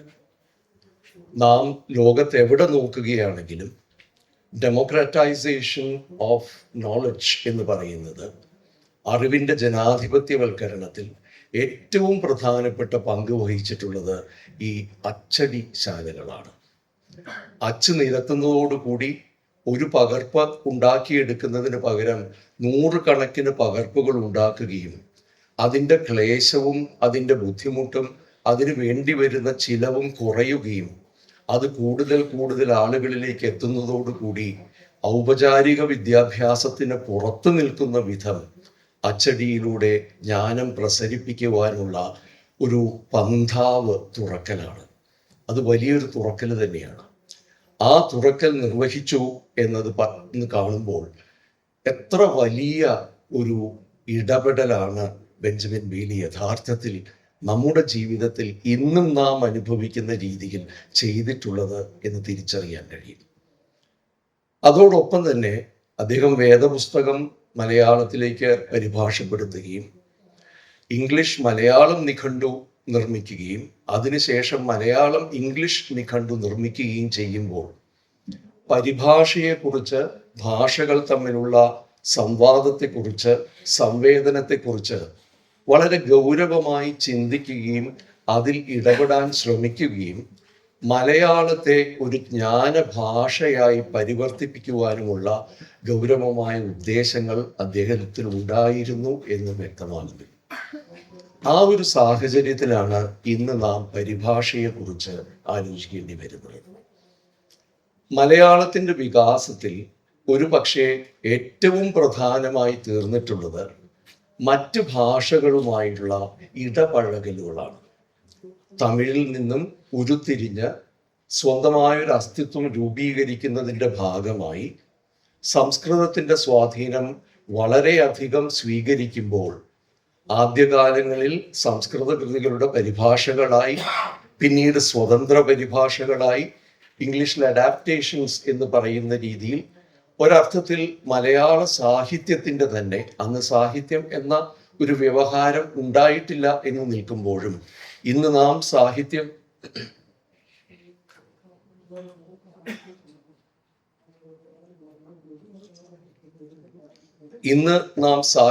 എന്ന് വിളിക്കുന്ന ആ വ്യവഹാരത്തിൻ്റെ മുന്നോടിയായി വന്ന വ്യവഹാരങ്ങൾ, അവ വികസിപ്പിക്കുന്നതിനായി മറ്റ് മിക്ക ഇന്ത്യൻ ഭാഷകളെയും പോലെ മലയാളവും അവലംബിച്ചത് പരിഭാഷ തന്നെയാണ്. പക്ഷെ മലയാളത്തിനൊരു പ്രത്യേകതയുണ്ടായിരുന്നു. മലയാളത്തിൽ പരിഭാഷകൾ മാത്രമല്ല, മലയാളം ഒരു ദ്വിഭാഷാ സംസ്കാരം കൂടി ആദ്യം മുതലേ സ്വീകരിച്ചു വന്നിരുന്നു. അത് കേവലം മണിപ്രവാളം എന്ന നിലയ്ക്ക് മാത്രമല്ല, സംസ്കൃതവും മലയാളവും ഒരുമിച്ച് നിൽക്കുന്ന, തമിഴും മലയാളവും ഒരുമിച്ച് നിൽക്കുന്ന, ഒരേ പാഠത്തിൽ തന്നെ സംസ്കൃതവും മലയാളവും തമിഴും മലയാളവും ഒന്നിച്ച് സമാന്തരമായ പാതകൾ സൃഷ്ടിക്കുന്ന, ചിലപ്പോൾ ഇടകലരുന്ന ഒരു സമ്പ്രദായം മലയാളത്തിൽ ഉടനീളം നിൽക്കുന്നുണ്ട്. കുറച്ചു മുമ്പ് ഇവിടെ ബെഞ്ച് എന്നുള്ള വാക്കിനെ കുറിച്ച് പറഞ്ഞു. ഇത് മലയാളത്തിൻ്റെ ഒരു സ്വീകരണത്തിൻ്റെ സാധ്യതയാണ്. മിക്ക വലിയ ലോക ഭാഷകളും ഇപ്പോൾ ഇംഗ്ലീഷ് തന്നെ നോക്കുകയാണെങ്കിൽ ആംഗ്ലോ സാക്സൺ എന്ന് പറയുന്ന അതിൻ്റെ വേർഡ് കോർപ്പസ്, അതിൻ്റെ ഹൃദയഭാഗത്ത് നിൽക്കുന്ന കോർ വൊക്കാബുലറി എന്ന് പറയുന്നത് ഇന്നത്തെ ഇംഗ്ലീഷിൻ്റെ ഒരു 15-20% മാത്രമേ വരുന്നുള്ളൂ. ബാക്കിയുള്ള വാക്കുകളും പ്രയോഗങ്ങളും ലത്തീനിൽ നിന്ന്, ഫ്രഞ്ചിൽ നിന്ന്, ജർമ്മനിൽ നിന്ന്, ഇന്ത്യൻ ഭാഷകളിൽ നിന്ന്, അങ്ങനെ പല ഭാഷകളിൽ നിന്നും കടം കൊണ്ടിട്ടുള്ള വളരെ വിപുലമായൊരു പദസമ്പത്ത് ഉണ്ടാക്കിയെടുക്കുവാൻ ഇംഗ്ലീഷിന് കഴിഞ്ഞത് അത്തരം സ്വീകരണ സംസ്കാരം എന്ന് പറയുന്നത് ഉണ്ടായിരുന്നത് കൊണ്ടാണ്. അത്തരമൊരു സ്വീകരണ സംസ്കാരം ഒരു പരിധി വരെയെങ്കിലും മലയാളത്തിൽ ഉണ്ട് താൻ. പക്ഷെ ഈ സ്വീകരണ സംസ്കാരത്തിൻ്റെ ഒരു ബുദ്ധിമുട്ട് എന്നത് എന്തിനെയാണ് സ്വീകരിക്കേണ്ടത്, എന്തിനെയാണ് പരിഭാഷപ്പെടുത്തേണ്ടത് എന്ന ചോദ്യം വളരെ ഗൗരവമായി ബാക്കി നിൽക്കുന്നു. നമ്മൾ ശ്രദ്ധിച്ചു കഴിഞ്ഞിട്ടുണ്ടെങ്കിൽ ഇംഗ്ലീഷിൽ വളരെ ശ്രദ്ധേയമായൊരു കാര്യം, സാങ്കേതികമായ പദങ്ങൾ ഒട്ടുമിക്കവയും ഒന്നുകിൽ ഗ്രീക്ക് അല്ലെങ്കിൽ ലത്തീൻ മൂലമുള്ള വാക്കുകളാണ്.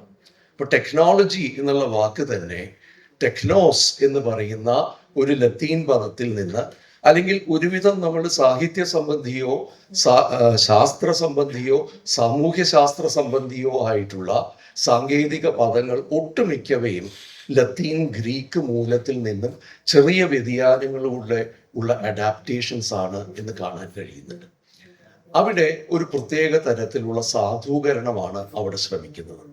അപ്പോൾ പരിഭാഷയാണോ സ്വീകരണമാണോ വേണ്ടത്, അല്ലെങ്കിൽ അഡാപ്റ്റേഷൻ ആണോ ട്രാൻസ്ലേഷൻ ആണോ വേണ്ടത് എന്ന ചോദ്യം എല്ലാ ഭാഷകളിലും ഉടനീളം നിൽക്കുന്ന ഒരു സമസ്യയാണ്. പരിഭാഷകളെ സംബന്ധിച്ച് പറയുമ്പോൾ അടിസ്ഥാനപരമായി 3 തരം പരിഭാഷകളുണ്ട് എന്ന് നമുക്ക് പറയാൻ കഴിയും.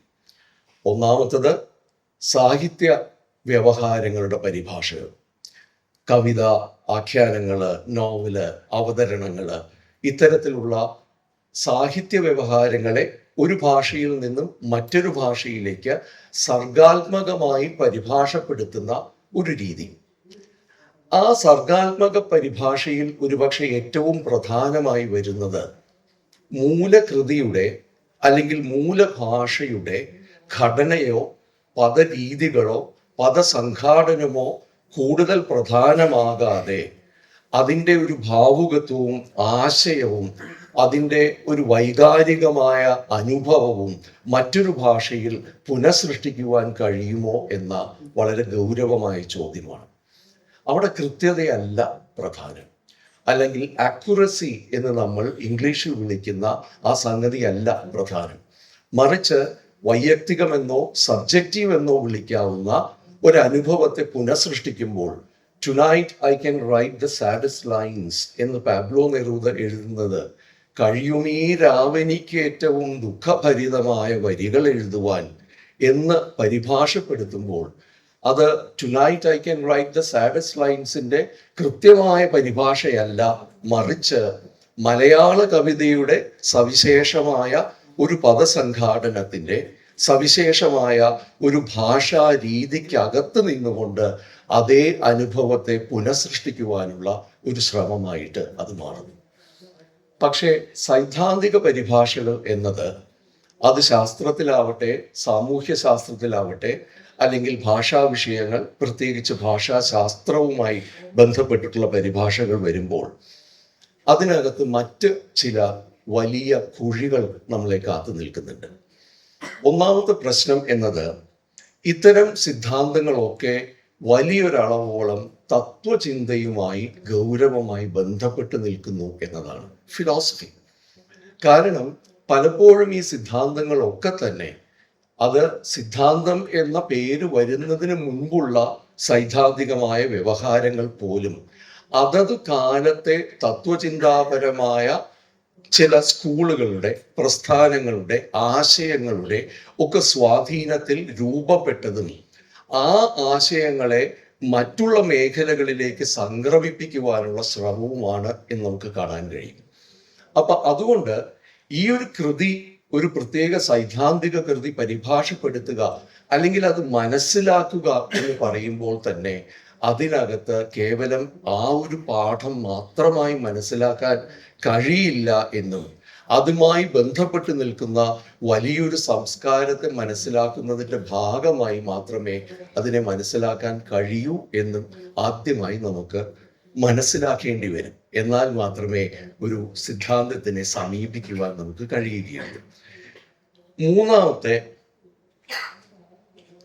തരം പരിഭാഷകൾ പൊതുവെ പൊതുഭാഷണങ്ങൾ എന്ന് നാം പറയുന്ന, ഇപ്പോൾ ഉള്ള പ്രസംഗം, പ്രഭാഷണം അല്ലെങ്കിൽ ജേർണലിസ്റ്റിക് ആയിട്ടുള്ള എഴുത്തുകൾ, പൊതുവ്യവഹാരത്തിൻ്റെ ഭാഗമായിട്ടുള്ള സംഗതികളാണ് മറ്റൊരു നിലയ്ക്ക് പരിഭാഷയ്ക്ക് വിധേയമാകുന്നത്.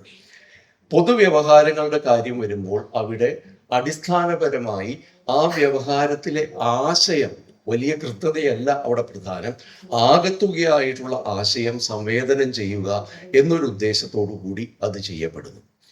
പറയാൻ ശ്രമിക്കുന്നത് സാഹിത്യപരമായ പരിഭാഷകളുടെയോ പൊതുവ്യവഹാരങ്ങളുടെ പരിഭാഷകളുടെയോ രീതിയിൽ നിന്നും തികച്ചും വ്യത്യസ്തമാണ് സിദ്ധാന്തങ്ങളുടെ പരിഭാഷകൾ.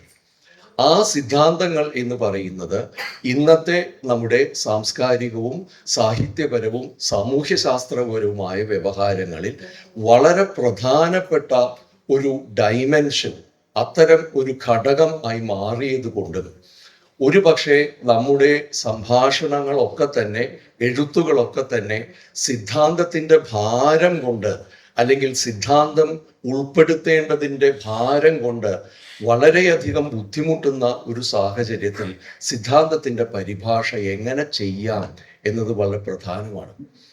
ഒരർത്ഥത്തിൽ സിദ്ധാന്തങ്ങളുടെ പരിഭാഷകൾ ചെയ്തതിൻ്റെ അനുഭവ തലത്തിൽ കൂടിയാണ് ഞാനിത് പറയുന്നത്.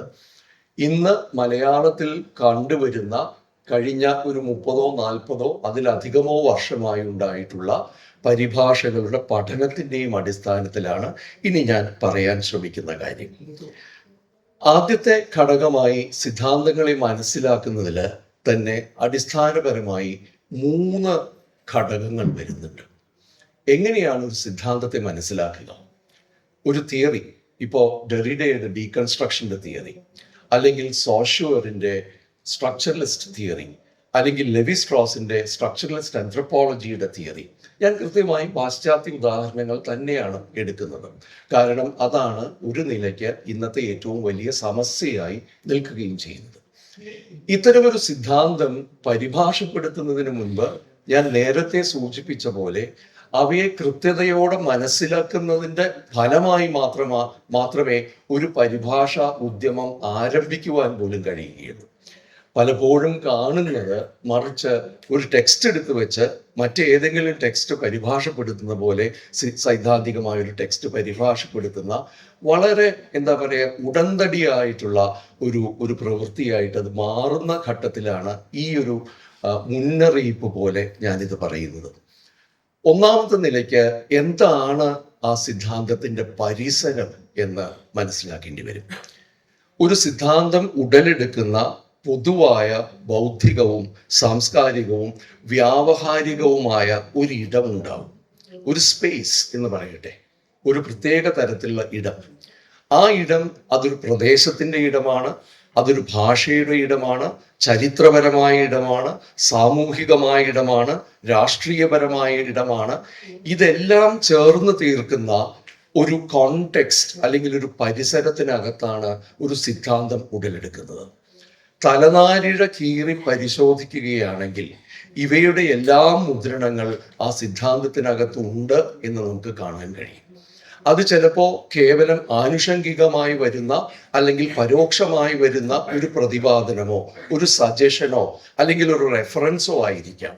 ചിലപ്പോൾ വളരെ ആഴത്തിൽ തന്നെ ആ സിദ്ധാന്തത്തിൻ്റെ രൂപീകരണത്തിൽ തന്നെ വളരെ ആഴത്തിൽ നിൽക്കുന്ന, അടിത്തട്ടിൽ നിൽക്കുന്ന ആശയങ്ങളുടെ, സങ്കല്പനങ്ങളുടെ ഒരു പരമ്പര തന്നെയായിരിക്കാം. അതിൻ്റെ ഭാഗമായി ചില പൂർവകൽപ്പനകൾ, പ്രമിസസ്, ആധേയങ്ങൾ എന്ന് പറയുന്നത് ഈ സിദ്ധാന്തത്തിൻ്റെ ഉള്ളിൽ നിൽക്കുന്നുണ്ട്. എന്താണ് ഇതിൻ്റെ പ്രമിസസ്? ഇപ്പോൾ പ്ലേറ്റോ പറഞ്ഞതായിട്ട് കേട്ടിട്ടുണ്ട്, before we start our discussion state your premises എന്ന് പറയുന്നുണ്ട്. എന്താണ് നിങ്ങളുടെ ആധേയങ്ങൾ എന്ന് ആദ്യം പറയും. എന്നാലേ ഒരു ചർച്ച അല്ലെങ്കിൽ ഒരു തർക്കത്തിന് സാധ്യതയുള്ളൂ. ഞാനും നിങ്ങളും ഒരേ ആധേയങ്ങളെ, ഒരേ പൂർവ്വ പരികൽപ്പനകളെ സ്വീകരിക്കുന്നില്ല എന്നുണ്ടെങ്കിൽ നമ്മൾ തമ്മിൽ ഒരു സംവാദം സാധ്യമല്ല. We will be talking at cross purposes. എന്താണ് ആധേയങ്ങൾ എന്ന് പറയുക? അപ്പോൾ ഏതൊരു വ്യവഹാരത്തെയും മനസ്സിലാക്കുന്നതിൻ്റെ ആദ്യത്തെ ചുവട് എന്ന് പറയുന്നത് ഈ പരിസരങ്ങൾ എന്താണ് എന്നറിയുകയാണ്. ഒരു ഉദാഹരണം പറഞ്ഞാൽ ഇത് വ്യക്തമാവും. പ്ലേറ്റോന്റെ അല്ലെങ്കിൽ അരിസ്റ്റോട്ടലിന്റെ തിയറികളും അല്ലെങ്കിൽ അതുമായി ബന്ധപ്പെട്ടുകൊണ്ടുണ്ടാകുന്ന സൗന്ദര്യശാസ്ത്രപരമായ ചിന്തകളും പിന്നീട് സ്ട്രക്ചറലിസത്തിന്റെയും പോസ്റ്റ് സ്ട്രക്ചറലിസത്തിന്റെയും മറ്റും ബന്ധപ്പെട്ടുണ്ടാകുന്ന സൗന്ദര്യശാസ്ത്ര വിശകലന സിദ്ധാന്തങ്ങളും തമ്മിലുള്ള അടിസ്ഥാന വ്യത്യാസം എന്ത് എന്ന് ചോദിച്ചാൽ ആദ്യത്തെ വ്യത്യാസം എന്ന് പറയുന്നത് പൂർവ്വ മാതൃകകൾ എന്ന നിലയ്ക്ക് ഗ്രീക്ക് തിയറൈസേഷൻസ് മുഴുവനും ഒരു ദൈവ കേന്ദ്രീകൃതമായ ലോകത്തിന്റെ അത്തരമൊരു വ്യവസ്ഥയുടെ അടിസ്ഥാനത്തിലാണ് നിലനിൽക്കുന്നത് എന്നുണ്ടെങ്കിൽ പിന്നീട് ആധുനികതയ്ക്ക് ശേഷം വന്നിട്ടുള്ള ഒരുവിധം എല്ലാ സിദ്ധാന്തങ്ങളും മനുഷ്യ കേന്ദ്രീകൃതമായ ഒരു വ്യവസ്ഥയുടെ അകത്ത് അത്തരമൊരു പൂർവ്വകൽപ്പനയോട് കൂടിയാണ് അവ പ്രവർത്തിക്കുന്നത്. ഇത് മനസ്സിലാക്കാതെ വരുമ്പോഴാണ് പലപ്പോഴും ഈ ചരിത്രത്തെ ഉല്ലംഘിക്കുന്ന രീതിയിൽ അല്ലെങ്കിൽ ചരിത്രത്തെ പരിഗണിക്കാത്ത രീതിയിലുള്ള താരതമ്യങ്ങൾ ഉണ്ടാക്കുവാൻ നമ്മൾക്ക് ഒരു ത്വര ഉണ്ടായിത്തീരുന്നത്. ആ താരതമ്യം പലപ്പോഴും തെറ്റായി പോകാനുമുള്ള കാരണം ഈ ചരിത്രപരമായ വ്യത്യാസങ്ങൾ എന്ത് എന്ന് തിരിച്ചറിയാത്തത് കൊണ്ടാണ്. അതോടൊപ്പം തന്നെ പലതരത്തിലുള്ള ധാർമ്മികവും എത്തിക്കൽ എന്ന് വിളിക്കാവുന്ന ധാർമ്മികവും സാമൂഹികവും മറ്റുമായിട്ടുള്ള ധാരണകളും ഒരു നിലയ്ക്ക് ഈ സിദ്ധാന്തത്തിനകത്ത് നിൽക്കുന്നുണ്ടാവും. ഉദാഹരണം ഇന്ന് പറയുകയാണെങ്കിൽ ജനാധിപത്യം, തുല്യത, അവകാശങ്ങൾ, സാമൂഹിക പ്രതിബദ്ധതകൾ എന്നിവയെല്ലാം ഉച്ചരിക്കപ്പെടാത്ത ആധേയങ്ങളായി ഈ സിദ്ധാന്തങ്ങളിൽ ഉണ്ടാവും. ഞാൻ ഇത് പ്രത്യേകിച്ചെടുത്ത് പറയാൻ കാരണം പലപ്പോഴും ഒരു പദത്തിൻ്റെ അല്ലെങ്കിൽ ഒരു എക്സ്പ്രഷനിൻ്റെ പ്രയോഗം വരുമ്പോൾ ആ എക്സ്പ്രഷൻ എന്നത് കേവലം ആ ഭാഷയിൽ നിന്ന് മറ്റൊരു ഭാഷയിലേക്ക് കേവലമായി പരിഭാഷപ്പെടുത്തുമ്പോൾ ആ എക്സ്പ്രഷന്റെ അടിസ്ഥാനമായി നിൽക്കുന്ന ഒരു സങ്കല്പനം എന്ത് എന്നത് ആ ഒരു പരിസരവുമായി ബന്ധപ്പെടുത്തി മനസ്സിലാക്കിയാൽ മാത്രമേ ഇപ്പുറത്ത് അത്തരം ആയ ഒരു പരിസരമാണോ ഉള്ളത് എന്ന ചോദ്യവും അതല്ല എന്നുണ്ടെങ്കിൽ ഈ പരിഭാഷ ഏത് രീതിയിൽ നിർവഹിക്കണം എന്ന ചോദ്യവും നമുക്ക് സംബോധന ചെയ്യാൻ കഴിയുക. ആ അർത്ഥത്തിൽ പൊതുവും സവിശേഷവുമായ ഒരർത്ഥത്തിൽ പൊതുവായിട്ടുള്ള അതിൻ്റെ ഒരു സംസ്കാരവും ഓരോ സൈദ്ധാന്തിക കൃതിയുടെ സവിശേഷമായ ഒരു തലം എന്ന നിലയ്ക്ക്, പരിസര തലം എന്നുള്ള നിലയ്ക്ക് ഒരു ഹൊറിസോണ്ടൽ ആയ തിരശ്ചീനമായ ഒരു തലം എല്ലാ സിദ്ധാന്തങ്ങൾക്കുമുണ്ട്. കാലങ്ങളിലൂടെ ഉരുത്തിരിഞ്ഞു വരുന്ന പരിണമിച്ചിട്ടുള്ള ഒരു പാരമ്പര്യത്തിനകത്താണ് ഏതൊരു സിദ്ധാന്തവും നിൽക്കുന്നത്. ഇപ്പൊ അഡോണോയിന്റെ ഏതെങ്കിലും തിയറൈസേഷൻസ് എടുത്ത് നോക്കുകയാണെങ്കിൽ പലപ്പോഴും പല വിമർശകരും ചൂണ്ടിക്കാണിച്ചിരിക്കുന്നത് അതിനകത്ത് ഇമ്മനന്റ് കൊട്ടേഷൻസ് ഉണ്ട് എന്ന് പറയുന്നു. ഇന്നിപ്പോൾ പ്ലേജറിസത്തിന്റെ കാലമാണല്ലോ. അഡോണോ മിക്കവാറും പ്ലേജറിസത്തിന് പിടിക്കപ്പെടുമായിരുന്നു. കാരണം അദ്ദേഹം ആരിൽ നിന്ന് എടുത്തതാണെന്ന് സൂചിപ്പിക്കാതെ ഒരു വാക്യശകലം അല്ലെങ്കിൽ ഒരു ടേം അല്ല എന്നുണ്ടെങ്കിൽ ഒരു എക്സ്പ്രഷൻ അദ്ദേഹത്തിൻ്റെ കൃതികളിൽ, പ്രത്യേകിച്ച് നെഗറ്റീവ് ഡയലക്റ്റിക്സിലും ഡയലക്റ്റിക് ഓഫ് എൻലൈറ്റൻമെന്റിലും ഒക്കെ വളരെ കൃത്യമായിട്ട് അതിനകത്ത് ഉൾപ്പെടുത്തി കൊണ്ടുപോകുന്നുണ്ടാവും. ആ സൂചനകൾ യഥാർത്ഥത്തിൽ ഒരു മാറ്റൊലി പോലെ, ഒരു എക്കോ പോലെ അതിനു മുൻപേ പോയിരിക്കുന്ന കൃതികളിൽ നിന്നും സ്വീകരിച്ചതുകൊണ്ട് ഒരർത്ഥത്തിൽ വളരെ ഗുപ്തമായ രീതിയിലുള്ള റെഫറൻസ് അതിനു മുൻപുള്ള ആ കൃതിയിലേക്ക് ഈ കൃതിക്കകത്തുണ്ടാവും. ഇത് നമുക്ക് കണ്ടെത്താൻ കഴിയുന്നില്ല എന്നുണ്ടെങ്കിൽ മറ്റൊരു നിലയ്ക്ക് അതിൻ്റെ തന്നെ ഒരു സബ് ടെക്സ്റ്റ് എന്ന് പറയുന്നത് ആ കൃതിയുടെ തന്നെ ഒരു സബ് ടെക്സ്റ്റ് ആയിട്ട് നിൽക്കുന്ന മറ്റു പല പാഠങ്ങളുടെയും, മുന്നേ പോയിട്ടുള്ള പാഠങ്ങളുടെയും ഇനി വരാനിരിക്കുന്ന പാഠങ്ങളുടെയും ഒക്കെ സൂചനകൾ അതിനകത്ത് നിൽക്കുന്നുണ്ടാവും. അപ്പോൾ മാർക്സിന്റെ ഉദാഹരണത്തിന് ഗ്രൺറിസ് എന്ന് പറയുന്ന ആ കൃതിയിൽ തന്നെ വളരെയധികം സൂചനകൾ ഹെഗലിലേക്ക് പോകുന്നുണ്ട്. ഹെഗല് അദ്ദേഹത്തിൻ്റെ ഈ I stood Hegel on his head എന്നാണ് പറയാറ്, അല്ലെങ്കിൽ ബാക്കിയുള്ളവരും പറയാറുണ്ട് marks stood Hegel on his head എന്ന്. തല കീഴാക്കുകയാണ് ചെയ്തത് ഹെഗലിനെ.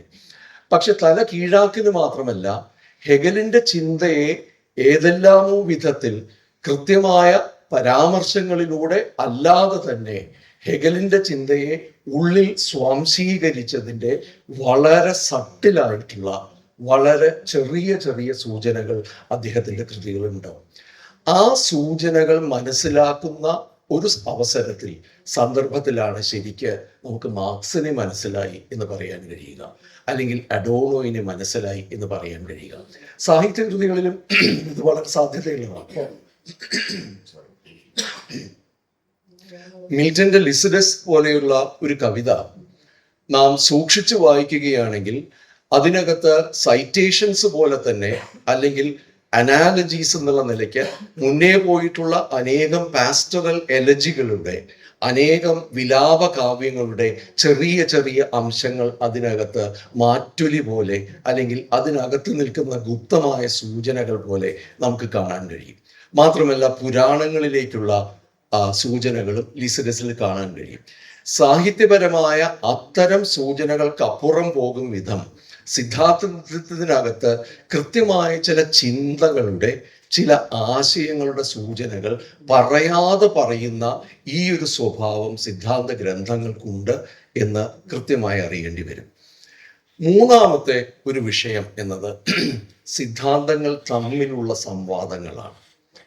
ഒരു പലപ്പോഴും ഭക്തിനും ഒക്കെ പറയുന്ന ഒരു കാര്യം, എല്ലാ ഉച്ചാരണവും ഒരു തർക്കത്തിൻ്റെ ഭാഗമാണ് എന്നതാണ്, ഒരു സംവാദത്തിൻ്റെ ഭാഗമാണ്.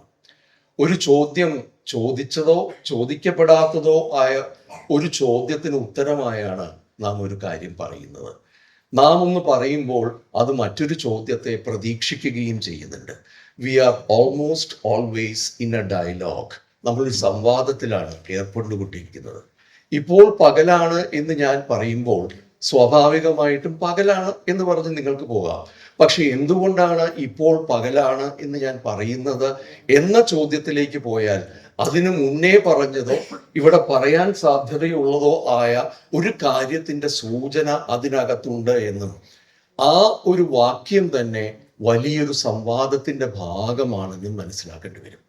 സിദ്ധാന്തങ്ങളുടെ കാര്യം എത്തുമ്പോൾ ഇത്തരത്തിലുള്ള സംവാദങ്ങൾ എന്നത് ആ പാഠത്തിൻ്റെ തന്നെ ഭാഗമായതുകൊണ്ട്, ആ പാഠത്തിൻ്റെ തന്നെ അംശമായതുകൊണ്ട്, മറ്റൊരു നിലയ്ക്ക് ഞാൻ പറഞ്ഞ പോലെ മുന്നേ ഉള്ളതും വരാനിരിക്കുന്നതുമായ പാഠങ്ങളുമായിട്ടുള്ള ഒരു സംവാദമായിട്ട് അത് മാറുന്നു. എലിയറ്റിൻ്റെ ട്രഡിഷൻ ആൻഡ് ഇൻഡിവിജ്വൽ ടാലന്റ് എന്ന് പറയുന്നതിൽ എന്ന കൃതിയിൽ വളരെ രസകരമായിട്ടുള്ളൊരു പരാമർശം വരുന്നുണ്ട്. ഒരു കവിത ഉണ്ടാകുന്നു എന്നുണ്ടെങ്കിൽ ആ കവിത അതുവരെ നിൽക്കുന്ന ഒരു പാരമ്പര്യം, ആ പാരമ്പര്യം പൂർണ്ണമാണ്. പക്ഷേ ആ പാരമ്പര്യത്തിനകത്തേക്ക് ഈ പുതിയ കവിത പ്രവേശിക്കുമ്പോൾ ആ കവിതയ്ക്ക് ആ പാരമ്പര്യത്തിനകത്തൊരു സ്ഥാനം കിട്ടുക മാത്രമല്ല ഉണ്ടാവുന്നത്, ആ കവിതയും കൂടി ഉൾപ്പെടുത്തിക്കൊണ്ട് ആ പാരമ്പര്യം വളരെ ചെറിയ തോതിലെങ്കിൽ ചെറിയ തോതിൽ മാറുകയും ചെയ്യുന്നുണ്ട്. There is a change. There is a transformation of the tradition itself in including this new poem. തിയറിയുടെ കാര്യത്തിൽ ഇത് വളരെ പ്രധാനമായി മാറുന്നു. കാരണം കാലങ്ങളിലൂടെ വികസിച്ചു വന്നിട്ടുള്ള ഒരു ചർച്ചയുടെ, ഒരു സംവാദത്തിൻ്റെ, പല സിദ്ധാന്തങ്ങൾ തമ്മിലുള്ള ബലാബലങ്ങളുടെ, അവ തമ്മിലുള്ള ധാരണാ വ്യത്യാസങ്ങളുടെ ഒരു പൊതു പരിസരത്തിലാണ് ഓരോ സിദ്ധാന്തവും സംഭവിക്കുന്നത്.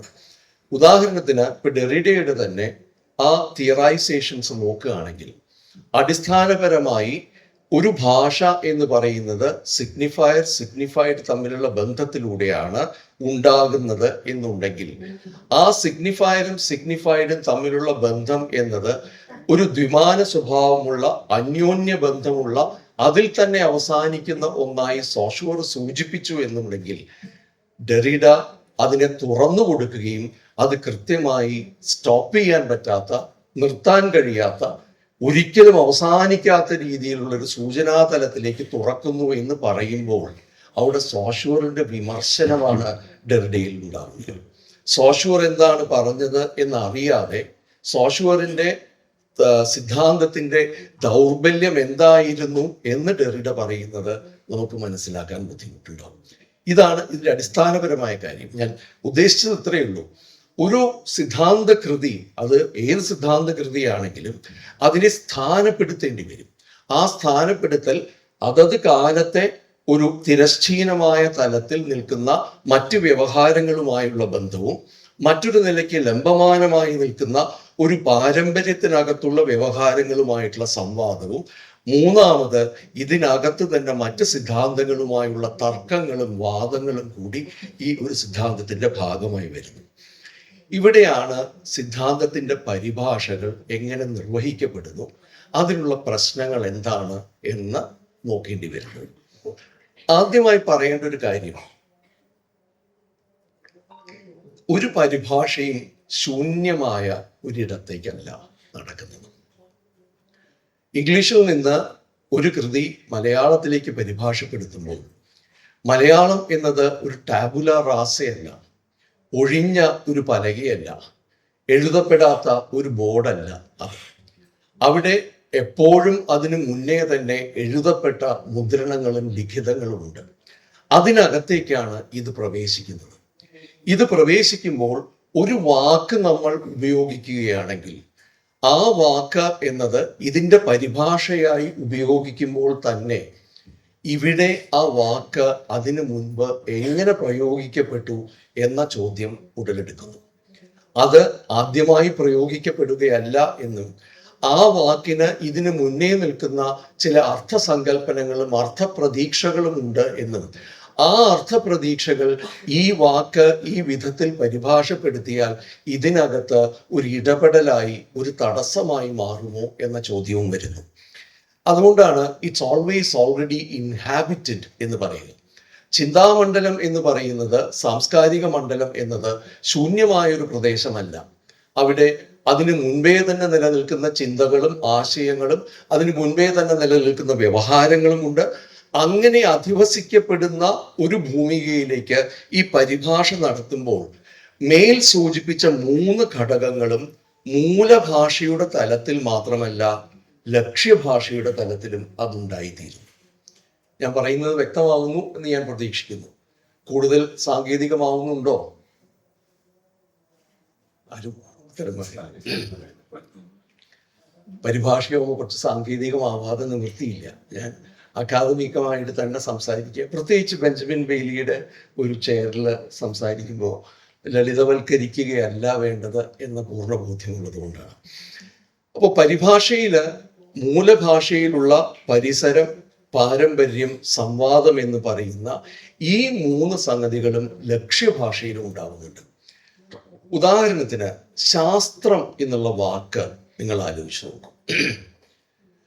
ഇംഗ്ലീഷിൽ സയൻസ് ആണ് ശാസ്ത്രം. ഇംഗ്ലീഷിലെ സയൻസ് എന്ന് പറയുന്നത് കൃത്യമായ ഒരു രീതിശാസ്ത്രം അല്ലെങ്കിൽ മെത്തഡോളജി അവലംബിച്ചു വരുന്ന ജ്ഞാനങ്ങളെയാണ് ശാസ്ത്രം എന്ന് പറയുന്നത്. ഒബ്സർവേഷൻ അല്ലെങ്കിൽ ഹൈപ്പോത്തസിസ്, ഒബ്സർവേഷൻ, എക്സ്പെരിമെന്റേഷൻ, അതിനുശേഷം തെളിവുകൾ, പ്രൂഫ്, അതിനുശേഷം കൺക്ലൂഷൻ എന്ന് പറയുന്ന ഒരു പ്രക്രിയയിലൂടെ മുന്നോട്ട് പോയി കണ്ടെത്തുന്ന ഒരു സംഗതിയാണ് ശാസ്ത്രം എന്ന രീതിയിൽ ഇംഗ്ലീഷിലും പാശ്ചാത്യ ഭാഷകളും വ്യവച്ഛേദിക്കുന്നത്. അതിനെ നാം സയൻസിനെ ഇവിടെ ശാസ്ത്രമായിട്ട് പരിഭാഷപ്പെടുത്തിയപ്പോൾ അതിനു മുന്നേ തന്നെ സംസ്കൃതത്തിൽ ശാസ്ത്രം എന്നൊരു വാക്കുണ്ട്. അത് സയൻസേ ആയിരുന്നില്ല. നാട്യശാസ്ത്രം, ന്യായശാസ്ത്രം, കാമശാസ്ത്രം, ഈ ശാസ്ത്രങ്ങളൊക്കെ സംസ്കൃതത്തിലെ ശാസ്ത്രങ്ങൾ എന്ന് പറയുന്നത് ഒരു മേഖലയുടെ അല്ലെങ്കിൽ ഒരു പ്രവൃത്തി മണ്ഡലത്തിനെ കൃത്യമായി ടാക്സോണമിയിലൂടെ, വർഗീകരണത്തിലൂടെ വിശദീകരിക്കുവാനുള്ള ശ്രമങ്ങളാണ് ഇവയെല്ലാം. ഇപ്പൊ നാട്യശാസ്ത്രം എടുക്കുകയാണെങ്കിൽ എന്താണ് നാടകം എന്ന് വിശദീകരിക്കുന്നു. അതിനുശേഷം നാടകത്തിന്റെ അംശങ്ങൾ എന്തൊക്കെ എന്ന് വളരെ കൃത്യമായി വിഭജിച്ചുകൊണ്ട് അതിൽ പ്രധാനമായി 4 ഘടകങ്ങളുണ്ട് എന്നും ആ 4 ഘടകങ്ങളെയും ഉപഘടകങ്ങൾ എന്തൊക്കെ, അതിൻ്റെയും ഉപഘടകങ്ങൾ എന്തൊക്കെ എന്ന രീതിയിൽ വിശ്ലേഷണം ചെയ്ത് കൃത്യമായി വേർപെടുത്തി ഒരു വർഗീകരണം സൃഷ്ടിക്കുന്ന ഒരു വ്യവഹാരത്തെയാണ് ഇവിടെ നാം ശാസ്ത്രം എന്ന് വിളിച്ചിരുന്നത്. പക്ഷേ സയൻസ് ശാസ്ത്രമായതോടുകൂടി എന്തുണ്ടായി? ഈ മുൻപുണ്ടായിരുന്ന സംസ്കൃതത്തിലെ ശാസ്ത്രകൃതികളൊക്കെ സയന്റിഫിക് ആണ് എന്ന തെറ്റിദ്ധാരണ ഇവിടെ ഉണ്ടാകുന്നത്. ഇന്ന് നമ്മൾ കാണുന്ന ഒരു വലിയ അപകടം അതാണല്ലോ. മുൻപുണ്ടായിരുന്നതൊക്കെ സയന്റിഫിക് ആണ്, മുൻപുണ്ടായിരുന്നതൊക്കെ ഇന്നത്തെ സയൻസിനേക്കാൾ മുൻപ് തന്നെ നാം കണ്ടെത്തിയിരുന്നു എന്ന് പറയുന്ന അവകാശവാദങ്ങളിൽ ഈ ഒരു പരിഭാഷയുടെ അപകടം പതിയിരിക്കുന്നില്ലേ എന്ന ചോദ്യം വളരെ ഗൗരവമായിട്ട് വരേണ്ടി വരും.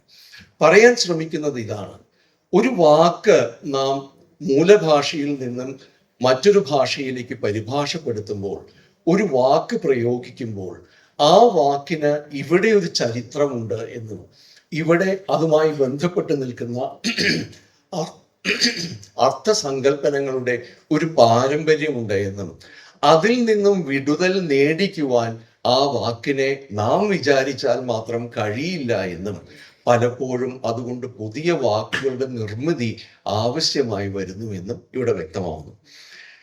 ഇവിടെയാണ് പദങ്ങളുടെ തലത്തിലുള്ള പരിഭാഷയെക്കുറിച്ച് പറയുകയാണെങ്കിൽ ചില പ്രത്യേകതകൾ മാത്രം സൂചിപ്പിക്കാം. വളരെ വലിയ കുറേ ആസ്പെക്ട്സ് അതിനകത്ത് വരുന്നുണ്ട്. എപ്പോഴും സിദ്ധാന്തത്തിന്റെ പരിഭാഷയിൽ തത്തുല്യത എന്ന് പറയുന്ന ഈക്വാലൻസ്, അതിന് തുല്യമാണോ ഇത് എന്ന ചോദ്യമാണ് ഏറ്റവും പ്രധാനമായിട്ട് മാറാറ്. അതുകൊണ്ട് സിദ്ധാന്തങ്ങളിൽ ഉപയോഗിക്കുന്ന പല സാങ്കേതിക പദങ്ങളും, ടെക്നിക്കൽ ടേംസ്, ആശയങ്ങൾ, കോൺസെപ്റ്റ്സ് ലക്ഷ്യഭാഷയിൽ ലഭ്യമാണോ എന്ന ചോദ്യം ആദ്യം വരുന്നു.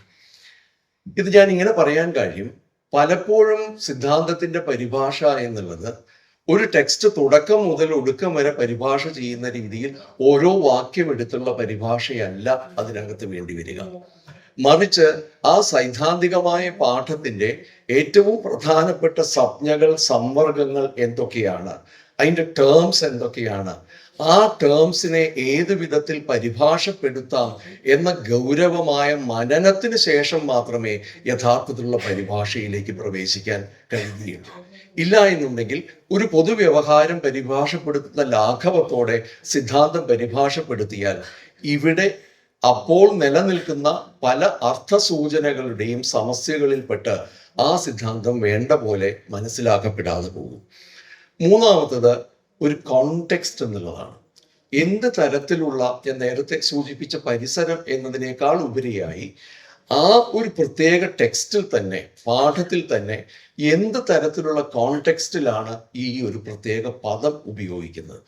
ഇത് പലപ്പോഴും ഞാൻ ശ്രദ്ധിച്ചിട്ടുള്ള ഒരു കാര്യം, ഒരേ വാക്ക് തന്നെ വളരെ വ്യത്യസ്തങ്ങളായ അർത്ഥങ്ങൾ ഒരു ടെക്സ്റ്റിൽ തന്നെ ഉണ്ടാകും.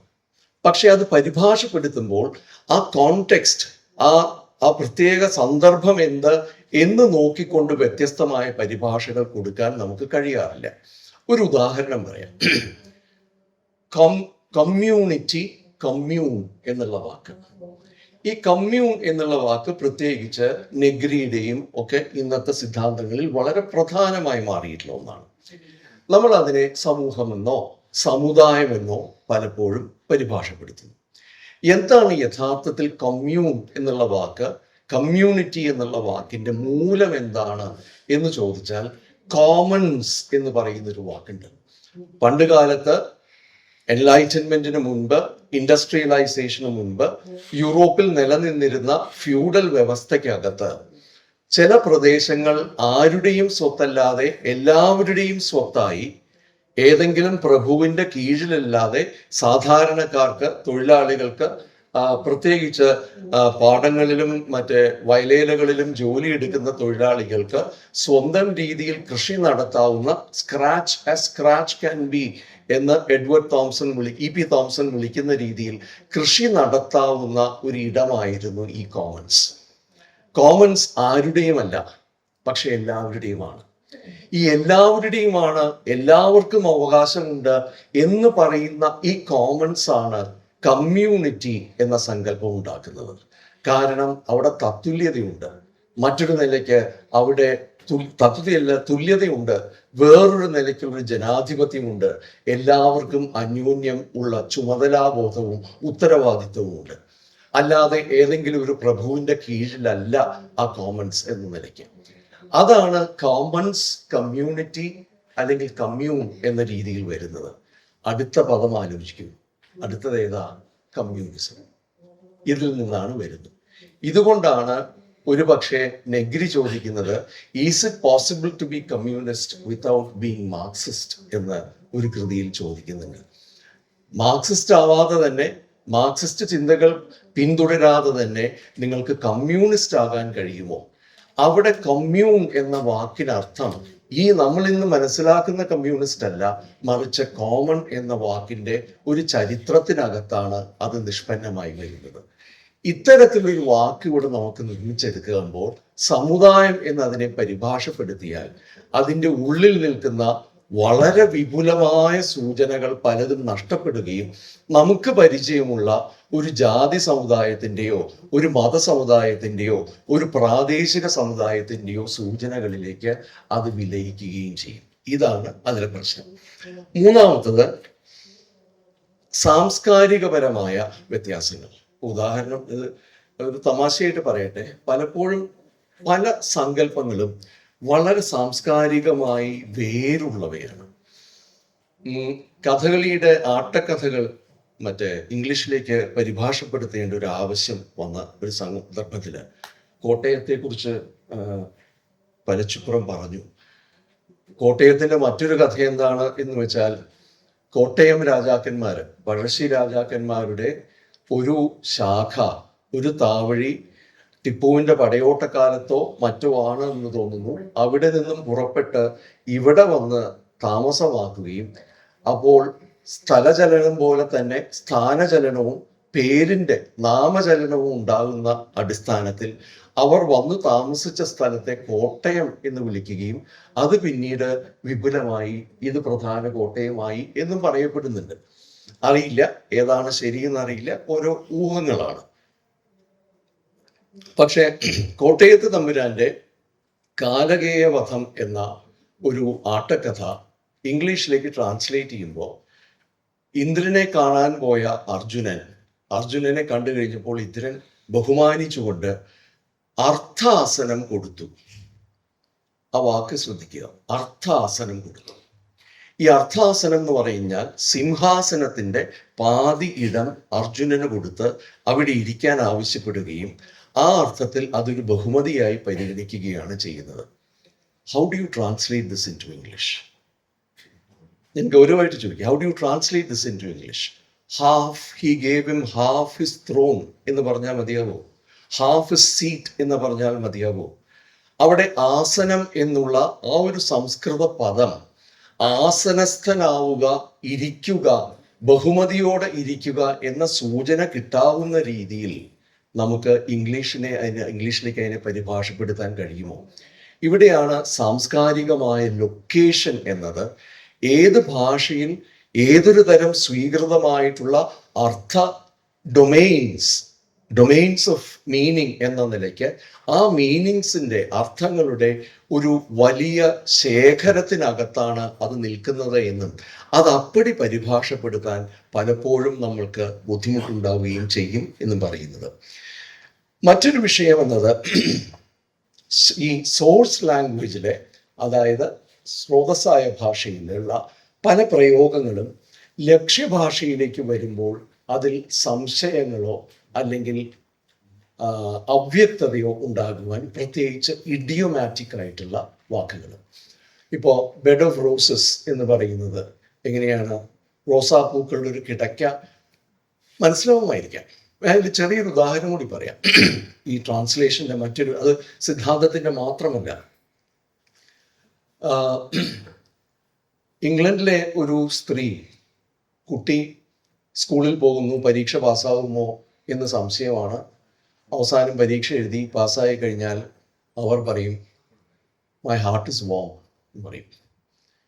ഇവിടെ ഒരമ്മ മിക്കവാറും പറയാ, ഹൗ മനസ്സ് കുളിർത്തു എന്നാണ് പാസ്സായി കഴിഞ്ഞാൽ. എന്തുകൊണ്ടാണിത്? അവിടെ തണുപ്പുള്ള രാജ്യമായതുകൊണ്ട് അവിടെ അഭികാമ്യമായത് വാംതാണ്. ഇവിടെ ചൂടുള്ള രാജ്യമായതുകൊണ്ട് ഇവിടെ അഭികാമ്യമായത് കുളിർമയാണ്. എന്നാലും നമ്മൾ വളരെ വോം വെൽക്കം കൊടുക്കാറുണ്ട്, ഇല്ലേ? അപ്പോൾ നമ്മൾ വോം വെൽക്കം ആണോ കൊടുക്കേണ്ടത് എന്ന് ആലോചിക്കണം. മലയാളത്തിൽ ഊഷ്മളമായ വരവേൽപ്പ്, അല്ലെങ്കിൽ തന്നെ വേർത്തൊലിച്ച് നിൽക്കുന്നവരാണെങ്കിൽ അല്ലെങ്കിൽ ഊഷ്മളമായ വരവേൽപ്പ് കൊടുക്കണോ? ഇവിടെയാണ് സാംസ്കാരികമായ വിച്ഛേദങ്ങൾ വരുന്നത്. There is a field of expectations in every language which cannot be rationally stated as such. യുക്തിസഹമായിട്ട് അത് ഇന്ന രീതിയിൽ വരുന്നു എന്ന് പറയാൻ കഴിയാത്ത വിധം, അല്ലെങ്കിൽ പുറമേ കാണുന്ന പ്രത്യക്ഷമായ യുക്തിക്ക് അപ്പുറം പോകുന്ന വിധം കാലാവസ്ഥ, പ്രദേശം, അനുഭവങ്ങൾ, ചരിത്രം എന്നിവയിൽ നിന്നെല്ലാം ഉരുത്തിരിഞ്ഞു വന്നിട്ടുള്ള ചില അർത്ഥസങ്കല്പങ്ങളുണ്ട്. ആ അർത്ഥസങ്കല്പങ്ങളെ മറ്റൊരു ഭാഷയിൽ നാം എങ്ങനെയാണ് പുനഃക്രമീകരിക്കുക അല്ലെങ്കിൽ പുനഃസൃഷ്ടിക്കുക എന്ന ചോദ്യം പ്രധാനമായി മാറുന്നു.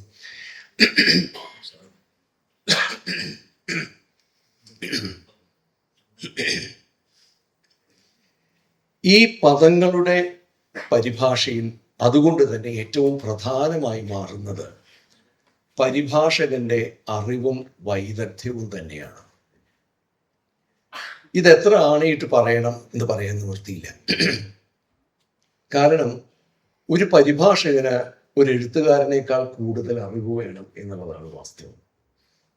സുഭാഷ് ചന്ദ്രന്റെ ഭംഗിയായൊരു നോവൽ എഴുതാം, അത് ഇംഗ്ലീഷിലേക്ക് പരിഭാഷ ചെയ്യണമെന്നുണ്ടെങ്കിൽ സുഭാഷ് ചന്ദ്രൻ അറിയുന്നതിനേക്കാൾ കൂടുതൽ പരിഭാഷകനോ പരിഭാഷകയ്ക്കോ അറിവ് ആവശ്യമായി വരുന്നു. അത് സുഭാഷ് ചന്ദ്രൻ എന്തുകൊണ്ട് ഇത്തരം ഒരു പ്രയോഗം നടത്തി എന്നുള്ളത് സുഭാഷ് ചന്ദ്രൻ ആലോചിക്കേണ്ട. ഞാൻ സുഭാഷ് ചന്ദ്രൻ എന്നുള്ളത് ഒരു പേരായിട്ട് ഉപയോഗിച്ചു എന്നേ ഉള്ളൂ. എന്തുകൊണ്ട് അത് ചെയ്തു എന്ന് സുഭാഷ് ചന്ദ്രൻ ആലോചിക്കേണ്ടതില്ലെങ്കിലും പരിഭാഷകന് അത് ആലോചിക്കേണ്ടി വരും. ഈ രണ്ട് ഭാഷകളിലുമുള്ള ആ പ്രയോഗത്തിന്റെ സാധുതയെക്കുറിച്ച് ആലോചിക്കേണ്ടി വരും. മറ്റൊരു നിലയ്ക്ക് പരിഭാഷ എന്ന് പറയുന്നത് ഒരു ജ്ഞാന വ്യവഹാരം തന്നെയാണ്, അറിവിൻ്റെ ഒരു വ്യവഹാരമാണ്. അത് കേവലം ഒരു ഭാഷയിൽ നിന്ന് മറ്റൊരു ഭാഷയിലേക്കുള്ള പരിവർത്തനം എന്നതിലുപരിയായി അത് ഒരു ജ്ഞാനപരമായ മേഖലയിലുള്ള ഇടപെടലാണ് എന്നും ജ്ഞാനപരമായ ഒരു ഭാഷാ ലോകത്ത് നിന്നും ജ്ഞാനപരമായ മറ്റൊരു ഭാഷാ ലോകത്തേക്കുള്ള ഈ പരിക്രമണം എന്ന് പറയുന്നത് വളരെ കൃത്യമായ അറിവോടുകൂടി മാത്രമേ അത് ചെയ്യാൻ കഴിയുകയുള്ളൂ എന്നും പറയേണ്ടി വരും. ഇവിടെയാണ് ആ സിദ്ധാന്തം ഏത് വിഷയവുമായി ബന്ധപ്പെട്ട് നിൽക്കുന്നുവോ ആ വിഷയത്തെക്കുറിച്ച് സമൂലമായ കൃത്യമായ ധാരണയോടുകൂടി മാത്രമേ ഒരു പരിഭാഷകന് മുൻപോട്ട് പോകാൻ കഴിയുകയുള്ളൂ എന്ന് പറയേണ്ടി വരുന്നത്. ഞാൻ ഇതില് രണ്ട് തരത്തിലുള്ള പരിഭാഷകളെ കുറിച്ച് പറയാറുണ്ട്. ഒന്ന് പദാനുപദ പരിഭാഷ, മറ്റൊന്ന് ആശയ പരിഭാഷ. ഹിന്ദിയിൽ അതിനെ ആശയാനുവാദം എന്നാണ് വിളിക്കുക. ആശയത്തിന്റെ അനുവാദം, അത് അപ്പുറത്തേക്ക് മാറ്റുക എന്നുള്ളത്. ഇതിൽ ഏതെങ്കിലും ഒന്ന് കൃത്യമായി പദാനുപദ പരിഭാഷ നടത്തുകയാണെങ്കിൽ മൂലഭാഷയിലെ അതേ വാക്യഘടന തന്നെ ഇവിടെ പുനർനിർമ്മിക്കുമ്പോൾ ആ വാക്യഘടന, ആ സിൻടാക്സ് തന്നെയാണോ ഈ ലക്ഷ്യഭാഷയിൽ യഥാർത്ഥത്തിൽ ഉണ്ടാവേണ്ടത് എന്ന ചോദ്യം ഉയരുന്നു. പലപ്പോഴും ആ മാറ്റം എന്നത് അതേ സിൻടാക്സ് തന്നെ ഇവിടെ പ്രയോഗിക്കുകയാണെങ്കിൽ പലപ്പോഴും അത് ഗൗരവമായ അവ്യക്തതകൾക്കും ക്ലിഷ്ടതകൾക്കും വഴിവെക്കാറുണ്ട്. ഇവിടെയാണ് ഒരു പക്ഷേ പദാനുപദം എന്നത് ഈ സിദ്ധാന്തങ്ങളിലെ ഏറ്റവും പ്രധാനപ്പെട്ട സംജ്ഞകൾക്കും സംവർഗങ്ങൾക്കും ഉപയോഗിക്കുകയും അവ ഒരു കൺസിസ്റ്റന്റ് ആയ രീതിയിൽ അതേ വാക്ക് തന്നെ ഈ പ്രത്യേക വാക്ക് തന്നെ ഉപയോഗിക്കുക എന്ന കൃത്യമായ ഒരു കൺസിസ്റ്റൻസി നിലനിർത്തുകയും ബാക്കിയുള്ളത് ആശയത്തിന്റെ തലത്തിലുള്ള പരിഭാഷയാക്കുകയും ചെയ്യേണ്ടി വരുന്നത്. ഇനി ഞാൻ അതിൽ കുറെ ദീർഘമായിട്ട് പോകുന്നില്ല. മലയാളത്തിന്റെ അവസ്ഥയിലേക്ക് വരികയാണെങ്കിൽ ചില അടുത്ത കാലത്തുണ്ടായിട്ടുള്ള സിദ്ധാന്ത പരിഭാഷകളുടെ ചില സ്വഭാവങ്ങൾ നോക്കുകയാണെങ്കിൽ പലപ്പോഴും കാണുന്ന രസകരമായ ഒരു കാര്യം എന്നത് സിദ്ധാന്തങ്ങളെ പരിഭാഷപ്പെടുത്താറില്ല എന്നതാണ് വാസ്തവം. എന്നാൽ സിദ്ധാന്തങ്ങളുടെ പഠനം എന്ന വ്യാജേന പലപ്പോഴും വരാറുള്ളത് പരിഭാഷകളാണ് താനും, വളരെ വികലമായ പരിഭാഷകളാണ്. ഞാൻ ആരെയും കുറ്റം പറയാനായിട്ട് പറയുന്നതല്ല. അടുത്തിടെയായി ഭാഷാ ഇൻസ്റ്റിറ്റ്യൂട്ടിൻ്റെയും മറ്റും ഇറങ്ങിയിട്ടുള്ള പല സിദ്ധാന്ത ഗ്രന്ഥങ്ങളും സ്ട്രക്ചറലിസത്തെ കുറിച്ചൊരു പഠനം, പോസ്റ്റ് സ്ട്രക്ചറലിസത്തെ കുറിച്ചൊരു പഠനം, ഡീകൺസ്ട്രക്ഷനെ കുറിച്ചൊരു പഠനം എന്ന പേരിൽ ഇറക്കുമ്പോൾ അതിൽ എവിടെ നിന്നെടുത്തതാണ്, ഏത് കൃത്യമായി ഈ ഗ്രന്ഥകാരൻ്റെ, എഴുത്തുകാരൻ്റെ, ഈ സൈദ്ധാന്തികൻ്റെ വാക്കുകളാണ് എന്ന് വ്യക്തമാവാത്ത വിധം ഈ പരിഭാഷകന്റെ അല്ലെങ്കിൽ ഈ പഠിതാവിൻ്റെ വാക്കുകളാണ് എന്ന സൂചന നൽകും വിധം ഉള്ള പരിഭാഷകളാണ് അവിടെ നടക്കുന്നത്. They are not studies, they are actually imperfect, incomplete translations. പല ദിക്കിലും കാണുന്നതാണ്. എന്താണ് അതിന് കാരണം എന്ന് ചോദിക്കേണ്ടി വരും. ഈ കാരണം എന്നത് ഇത് തന്നെയാണ് അതിൻ്റെ പ്രോബ്ലം. കാരണം പഠനം എന്ന ഗൗരവമായ ഒരു പ്രവൃത്തി ചെയ്യണമെന്നുണ്ടെങ്കിൽ ഈ സിദ്ധാന്തം മലയാളത്തിൽ ലഭ്യമായാൽ മാത്രമേ അത്തരമൊരു പഠനം സാധ്യമാവുകയുള്ളൂ. അപ്പോൾ ആദ്യം ഈ സിദ്ധാന്തം മലയാളത്തിൽ ലഭ്യമാക്കേണ്ടതുണ്ട്. അത് ലഭ്യമാക്കുമ്പോൾ ഉണ്ടാകുന്ന ഉത്തരവാദിത്തങ്ങളുണ്ട്. ആ ഉത്തരവാദിത്തങ്ങൾ കൃത്യമായി നിർവഹിക്കാൻ കഴിയാതെ വരുമ്പോൾ, പരിഭാഷകന്റെ ഉത്തരവാദിത്തങ്ങൾ കൃത്യമായി നിർവഹിക്കാൻ കഴിയാതെ വരുമ്പോൾ ആ പരിഭാഷ എന്നത് പരിഭാഷയല്ല എന്ന രീതിയിലേക്ക് അതിനെ മാറ്റിയെടുക്കുകയും ചെയ്യും. മാത്രമല്ല, പലപ്പോഴും ഈ പരിഭാഷകൾ, മലയാളത്തിലുള്ള പരിഭാഷകൾ ഒരു അന്യഭാഷയിൽ നിന്നും മറ്റൊരു അന്യഭാഷയിലേക്കുള്ള പരിഭാഷയായിട്ട് മാറുകയും ചെയ്യുന്നു. നിങ്ങൾ നോക്കിയാൽ മതി, ഞാൻ നേരത്തെ സൂചിപ്പിച്ചത് അതുകൊണ്ടാണ്. ഇംഗ്ലീഷിലെ മിക്ക ടെക്നിക്കൽ ടേംസും അല്ലെങ്കിൽ പാശ്ചാത്യ ഭാഷകളിലെ മിക്ക സാങ്കേതിക പദങ്ങളും ലത്തീനിൽ നിന്നും ഗ്രീക്കിൽ നിന്നുമാണ് എടുത്തത് എന്ന പോലെ അപനിർമ്മാണം നല്ല അസൽ വാക്കാണ്. അയ്യപ്പ പണിക്കർ ആദ്യം ഉപയോഗിച്ചത് വിനിർമ്മിതി എന്നായിരുന്നു. വിപരീതമായിരുന്നു വിനിർമ്മിതി. ഒരു പക്ഷെ അതായിരിക്കും കുറച്ചുകൂടി നല്ലത് എന്ന് പറയാം. പക്ഷെ അപനിർമ്മാണം അല്ലെങ്കിൽ വിനിർമ്മിതി എന്ന് പറയുമ്പോൾ എന്തെങ്കിലും നമ്മൾക്ക് ആ വാക്കിൽ നിന്ന് മനസ്സിലാവുന്നുണ്ടോ? അതോ ഇത് ഡീകൺസ്ട്രക്ഷന്റെ പരിഭാഷയാണ് എന്ന നിലയിൽ മാത്രമാണോ മനസ്സിലാവുന്നത്? മലയാളത്തിന്റെ ഒരു വ്യവഹാരത്തിനകത്ത് അപനിർമ്മാണം എന്ന് പറഞ്ഞാൽ ഈ അപനിർമ്മാണം ഡിസ്ട്രക്ഷനിൽ നിന്നും വ്യത്യസ്തമാണോ? നശീകരണത്തിൽ നിന്നും വ്യത്യസ്തമാണോ? അതിന് കൃത്യമായ ഒരു സൂചനാതലമുണ്ടോ? അത് നമുക്ക് സ്വീകരിക്കാൻ അറിയാൻ കഴിയുന്നുണ്ടോ എന്ന് ചോദിച്ചാൽ പലപ്പോഴും ഇത്തരം സാങ്കേതിക പദങ്ങളിൽ അത് സാധ്യമാകുന്നില്ല. എന്താണ് ഡീകൺസ്ട്രക്ഷൻ എന്ന് നമുക്ക് നോക്കാം. യഥാർത്ഥത്തിൽ ഡീകൺസ്ട്രക്ഷൻ എന്ന് പറയുന്നത് ആ വാക്ക് ഡെറിഡയുടെ സങ്കല്പത്തിൽ ഭാഷ തന്നെ ഒരു കൺസ്ട്രക്റ്റാണ്, ഒരു നിർമ്മിതിയാണ്. അത് ലോകവുമായി എന്തെങ്കിലും അഭേദ്യമായ സ്വാഭാവികമായ ബന്ധം ഭാഷയ്ക്കില്ല എന്നും നിരന്തരമായ ഉപയോഗത്തിലൂടെ നാം ഇതിനെ മേശ എന്ന് വിളിക്കുന്നത് കൊണ്ട് ഇത് മേശയായിട്ട് നാം മനസ്സിലാക്കുകയും മേശ എന്ന വാക്കിനും ഈ വസ്തുവിനും തമ്മിൽ പ്രത്യേക ബന്ധങ്ങളൊന്നുമില്ല എന്നും നമ്മൾ എല്ലാവരും ചേർന്ന് ഈ മേശയെ നാളെ മുതൽ കസേര എന്ന് വിളിക്കാൻ തീരുമാനിച്ചാൽ നമ്മുടെ ഇടയിൽ കസേര എന്ന് പറഞ്ഞാൽ ഈ വസ്തുവായിട്ട് മനസ്സിലാക്കപ്പെടുകയും ചെയ്യും. ചുരുക്കത്തിൽ ഇതൊരു നിർമ്മിതിയാണ്. അതേപോലെ ഭാഷയിലുള്ള എല്ലാ പാഠങ്ങളും എല്ലാ വ്യവഹാരങ്ങളും നിർമ്മിതികളാണ്, നിർമ്മിച്ചുണ്ടാക്കുന്നതാണ്. അതിന് സ്വാഭാവികത ഒട്ടുമേ ഇല്ല എന്നൊരു സങ്കല്പമാണ് കൺസ്ട്രക്ട് എന്ന നിലയിൽ പറയുന്നത്. അങ്ങനെ ഒരു കൺസ്ട്രക്ഷൻ ആണ് എന്നുണ്ടെങ്കിൽ ആ കൺസ്ട്രക്ഷനെ നമുക്ക് അഴിക്കാൻ കഴിയും, തുറന്നെടുക്കാൻ കഴിയും. ഈ തുറന്നെടുത്തു കഴിയുമ്പോൾ പലപ്പോഴും അതിനകത്ത് ഈ ഉദ്ദേശിച്ച ഗ്രന്ഥകാരനോ എഴുത്തുകാരനോ ഉദ്ദേശിച്ചതിൽ നിന്നും വളരെ വിപരീതമായ വ്യത്യസ്തമായ പല സംഗതികളും നമുക്കതിനകത്ത് കാണാൻ കഴിയും. ഞാൻ വേറൊരു ഉദാഹരണം പറയാം. ഈ ഒരു കെട്ടിടം ഇവിടെ നല്ല ഭംഗിയായിട്ടുള്ള മറ്റേ ചുമരുകൾ ഉണ്ട്, പുറമേ കാണുമ്പോൾ നല്ല വൃത്തിയായിട്ട് ഇത് ഇരിക്കുന്നുണ്ട്. ഇതൊരു കെട്ടിയ ഇടമാണ്. എന്നാലോചിച്ചാൽ ഇതൊരു കെട്ടിയ ഇടമാണ്. ഈ കെട്ടിൻ്റെ പുറം ഭാഗം അഴിച്ചു കഴിയുമ്പോഴാണ് ഇതിനകത്തെന്താണ് എന്ന് നമുക്ക് വ്യക്തമാവുന്നത്. ആ പുസ്തകം തന്നു, പുസ്തകം നല്ല രീതിയിൽ റാപ്പ് ചെയ്തിട്ടുണ്ട്. അത് തുറക്കുമ്പോൾ മാത്രമേ അതിനകത്ത് എന്താണെന്ന് അറിയാൻ പോകുന്നുള്ളൂ. ഒരു ഗിഫ്റ്റ് റാപ്പ് ചെയ്ത ഒരു സമ്മാന പൊതി തുറക്കുമ്പോഴാണ് അതിനകത്ത് മോശമായ കാണാൻ കൊള്ളാത്ത കാർഡ്ബോർഡ് ഉണ്ട് എന്നും അതിൻ്റെ ഉള്ളിൽ പിന്നെയും കുറേ തുണികളോ അല്ലെങ്കിൽ അത്തരത്തിൽ പൊട്ടാതിരിക്കാൻ വേണ്ടിയിട്ടുള്ള ഈ ഷോക്ക് അബ്സോർബേഴ്സ് പോലെയുള്ള സംഗതികൾ ഉണ്ടെന്ന് തുറക്കുമ്പോഴേ അറിയുള്ളൂ. പുറമെ നല്ല ഭംഗിയായിരിക്കും. അതേപോലെ തന്നെയാണ് ഈ ചുമര് പൊളിക്കുമ്പോൾ മാത്രമേ ഇതിനകത്തുള്ള കല്ലും കുമ്മായവും കാണുള്ളൂ.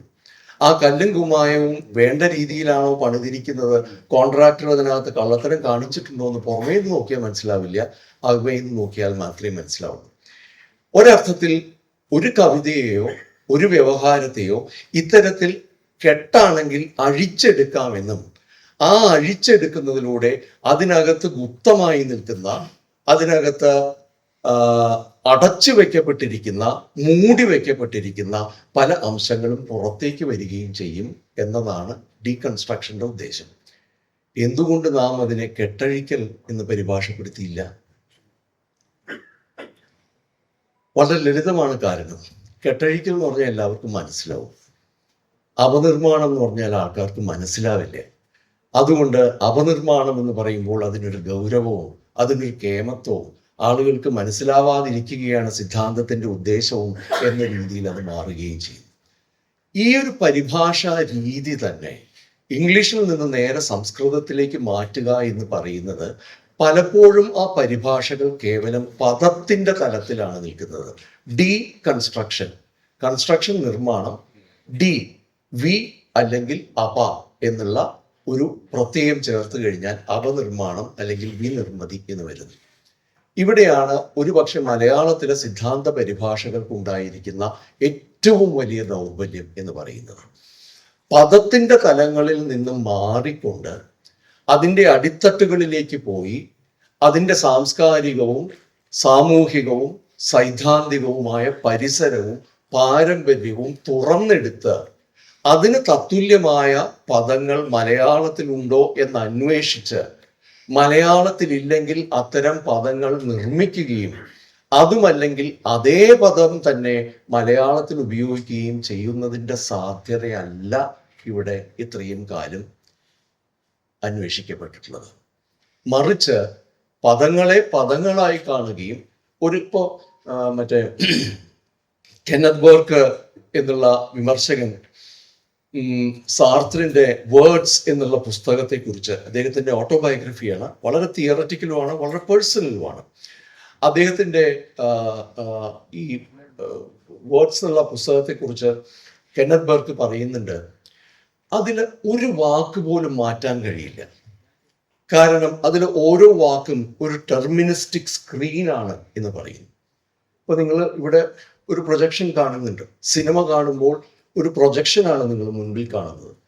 അതിൽ ഒരു ബിംബം അല്ലെങ്കിൽ ഒരു ഇമേജ് മാറ്റണമെന്നുണ്ടെങ്കിൽ നിങ്ങൾക്ക് അവിടെ പോയി മാറ്റാൻ കഴിയുമോ? കഴിയില്ല. കാരണം ആ ബിംബം അവിടെ മുൻപിൽ വരുന്നത് പിന്നിൽ നിന്നുള്ള പ്രൊജക്ടറിലെ ആ ഒരു ഫിലിമിൽ നിന്ന് അല്ലെങ്കിൽ ഇന്ന് കമ്പ്യൂട്ടറിലുള്ളൊരു ഡിജിറ്റൽ ഫയലിൽ നിന്നാണ് അത് പ്രസരിപ്പിക്കപ്പെടുന്നത്. ആ ബിംബത്തെ മാറ്റണമെന്നുണ്ടെങ്കിൽ അതിനു മുൻപുള്ള പ്രക്രിയയെ മുഴുവനും മാറ്റേണ്ടി വരും.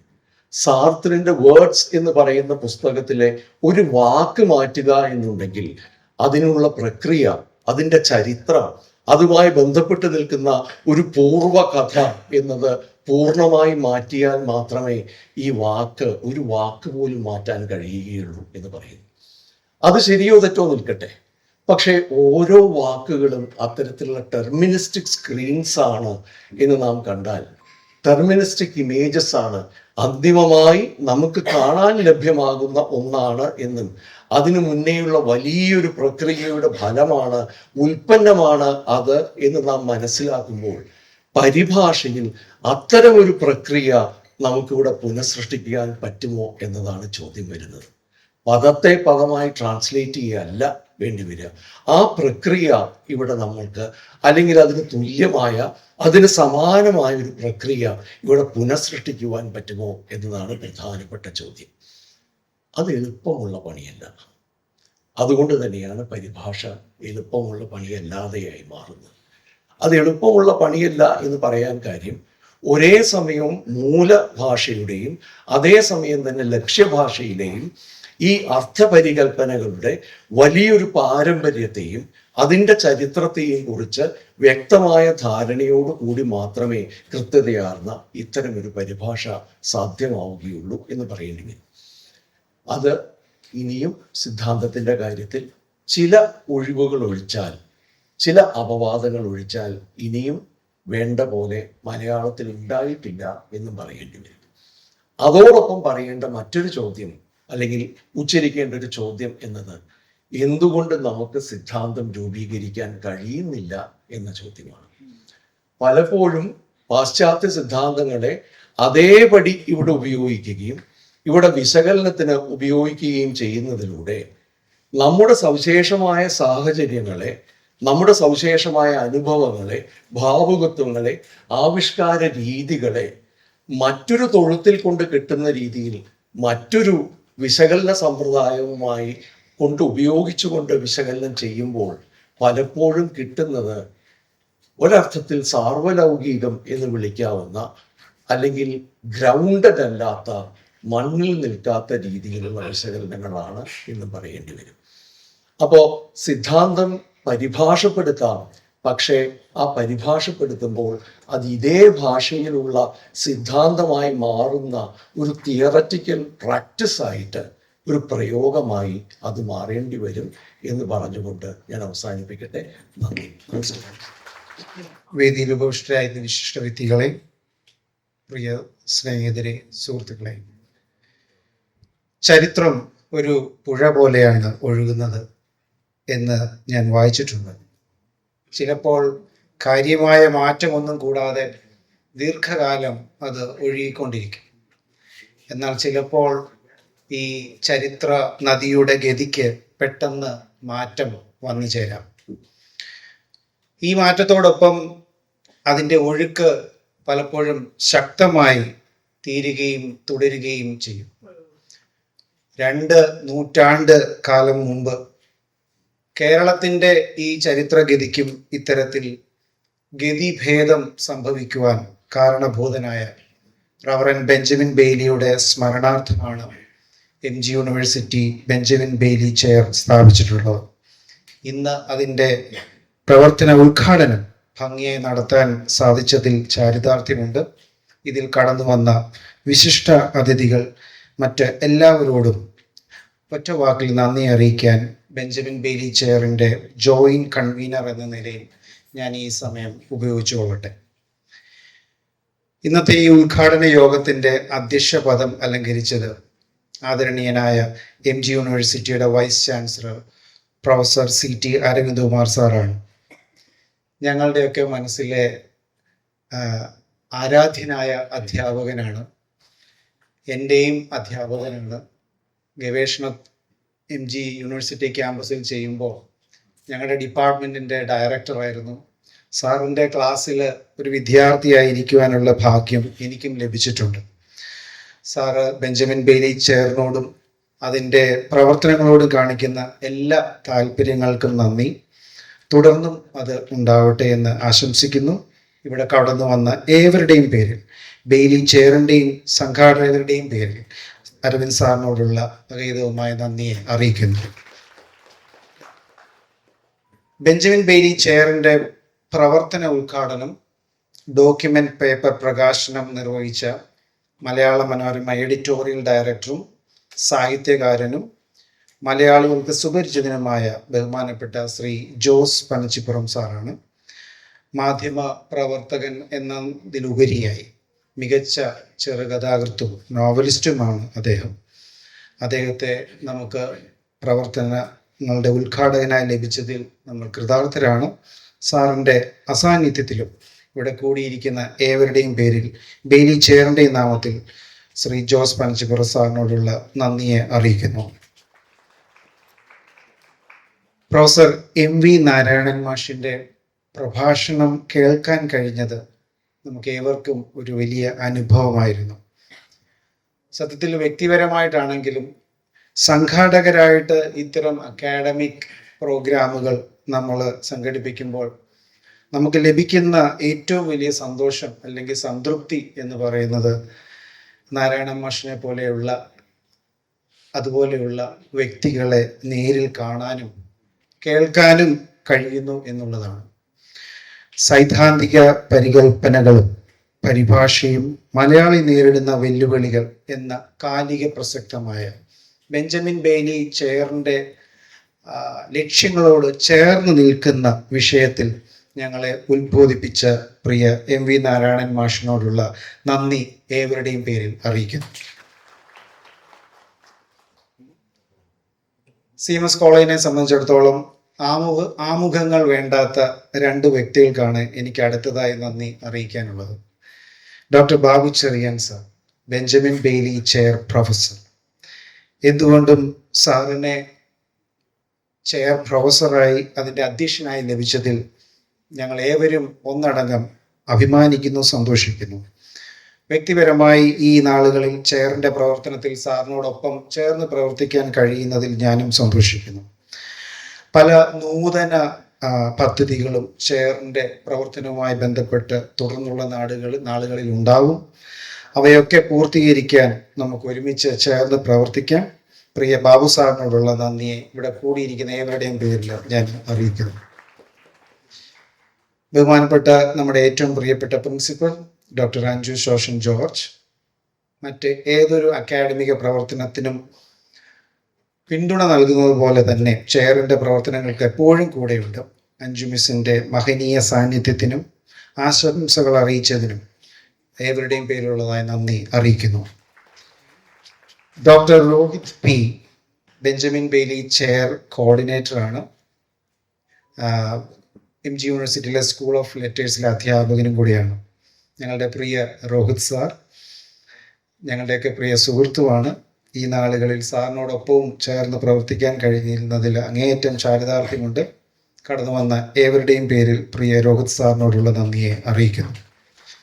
അതോടൊപ്പം തന്നെ കടന്നു വന്ന ബഹുമാനപ്പെട്ട വൈദികർ, പ്രത്യേകിച്ച് father KM George, reverend doctor Nelson Chackochan, മറ്റ് വൈദികരെ, vice principal doctor Reenu Jacob, former principal professor CA Abraham, bursar reverend Shiju Samuel, മറ്റ് റിട്ടയർഡ് ടീച്ചേഴ്സ് പലര് കടന്നു വന്നിട്ടുണ്ട്. MG യൂണിവേഴ്സിറ്റിയിൽ തന്നെ മറ്റ് ചില ചെയർ പ്രൊഫസേഴ്സ് വന്നിട്ടുണ്ട്. കോട്ടയത്തെ പൗരപ്രമുഖരായ വ്യക്തികൾ ധാരാളം കടന്നു വന്നിട്ടുണ്ട്. നമ്മുടെ അധ്യാപകർ, നോൺ ടീച്ചിങ് സ്റ്റാഫ്, മറ്റ് വിദ്യാർത്ഥികൾ, കടന്നു വന്ന ഏവർക്കും ഒറ്റ വാക്കിൽ ഞാൻ നന്ദി അറിയിക്കുന്നു. ഇന്ന് ഈ മീറ്റിംഗ് സംഘടിപ്പിക്കുവാൻ ചാലക ശക്തികളായി അണിയറയിൽ പ്രവർത്തിച്ച പലരുണ്ട്. പ്രത്യേകിച്ച് 1-2 പേരുടെ പേരുകൾ ഞാൻ എടുത്തു പറയേണ്ടതായിട്ടുണ്ട്. അവതാരകയായി പ്രവർത്തിച്ച doctor Shantini Thomas, Benjamin Bailey study centre and museum committee members doctor Aleena Manoharan, miss Radhika G, miss Mini Mariam Zachariah, mister Sujin KP, mister Solomon Paili, miss Saino Ninan, ഏവരോടുമുള്ള പ്രത്യേക നന്ദിയെ ഈ സമയം അറിയിക്കുന്നു. ഞങ്ങളുടെ കോളേജിൻ്റെ എല്ലാ പൊതു പരിപാടികളുടെയും ഭാഗമായ പ്രിയ മിഥുൻ, അനീഷ് എന്നിവരോടുള്ള നന്ദിയെ അറിയിക്കുന്നു. കടന്നു വന്ന ഏവരോടും ഒരിക്കൽ കൂടി ഒറ്റ വാക്കിൽ നന്ദി അറിയിച്ചുകൊണ്ട് ഞാൻ നിർത്തുന്നു. നന്ദി, നമസ്കാരം.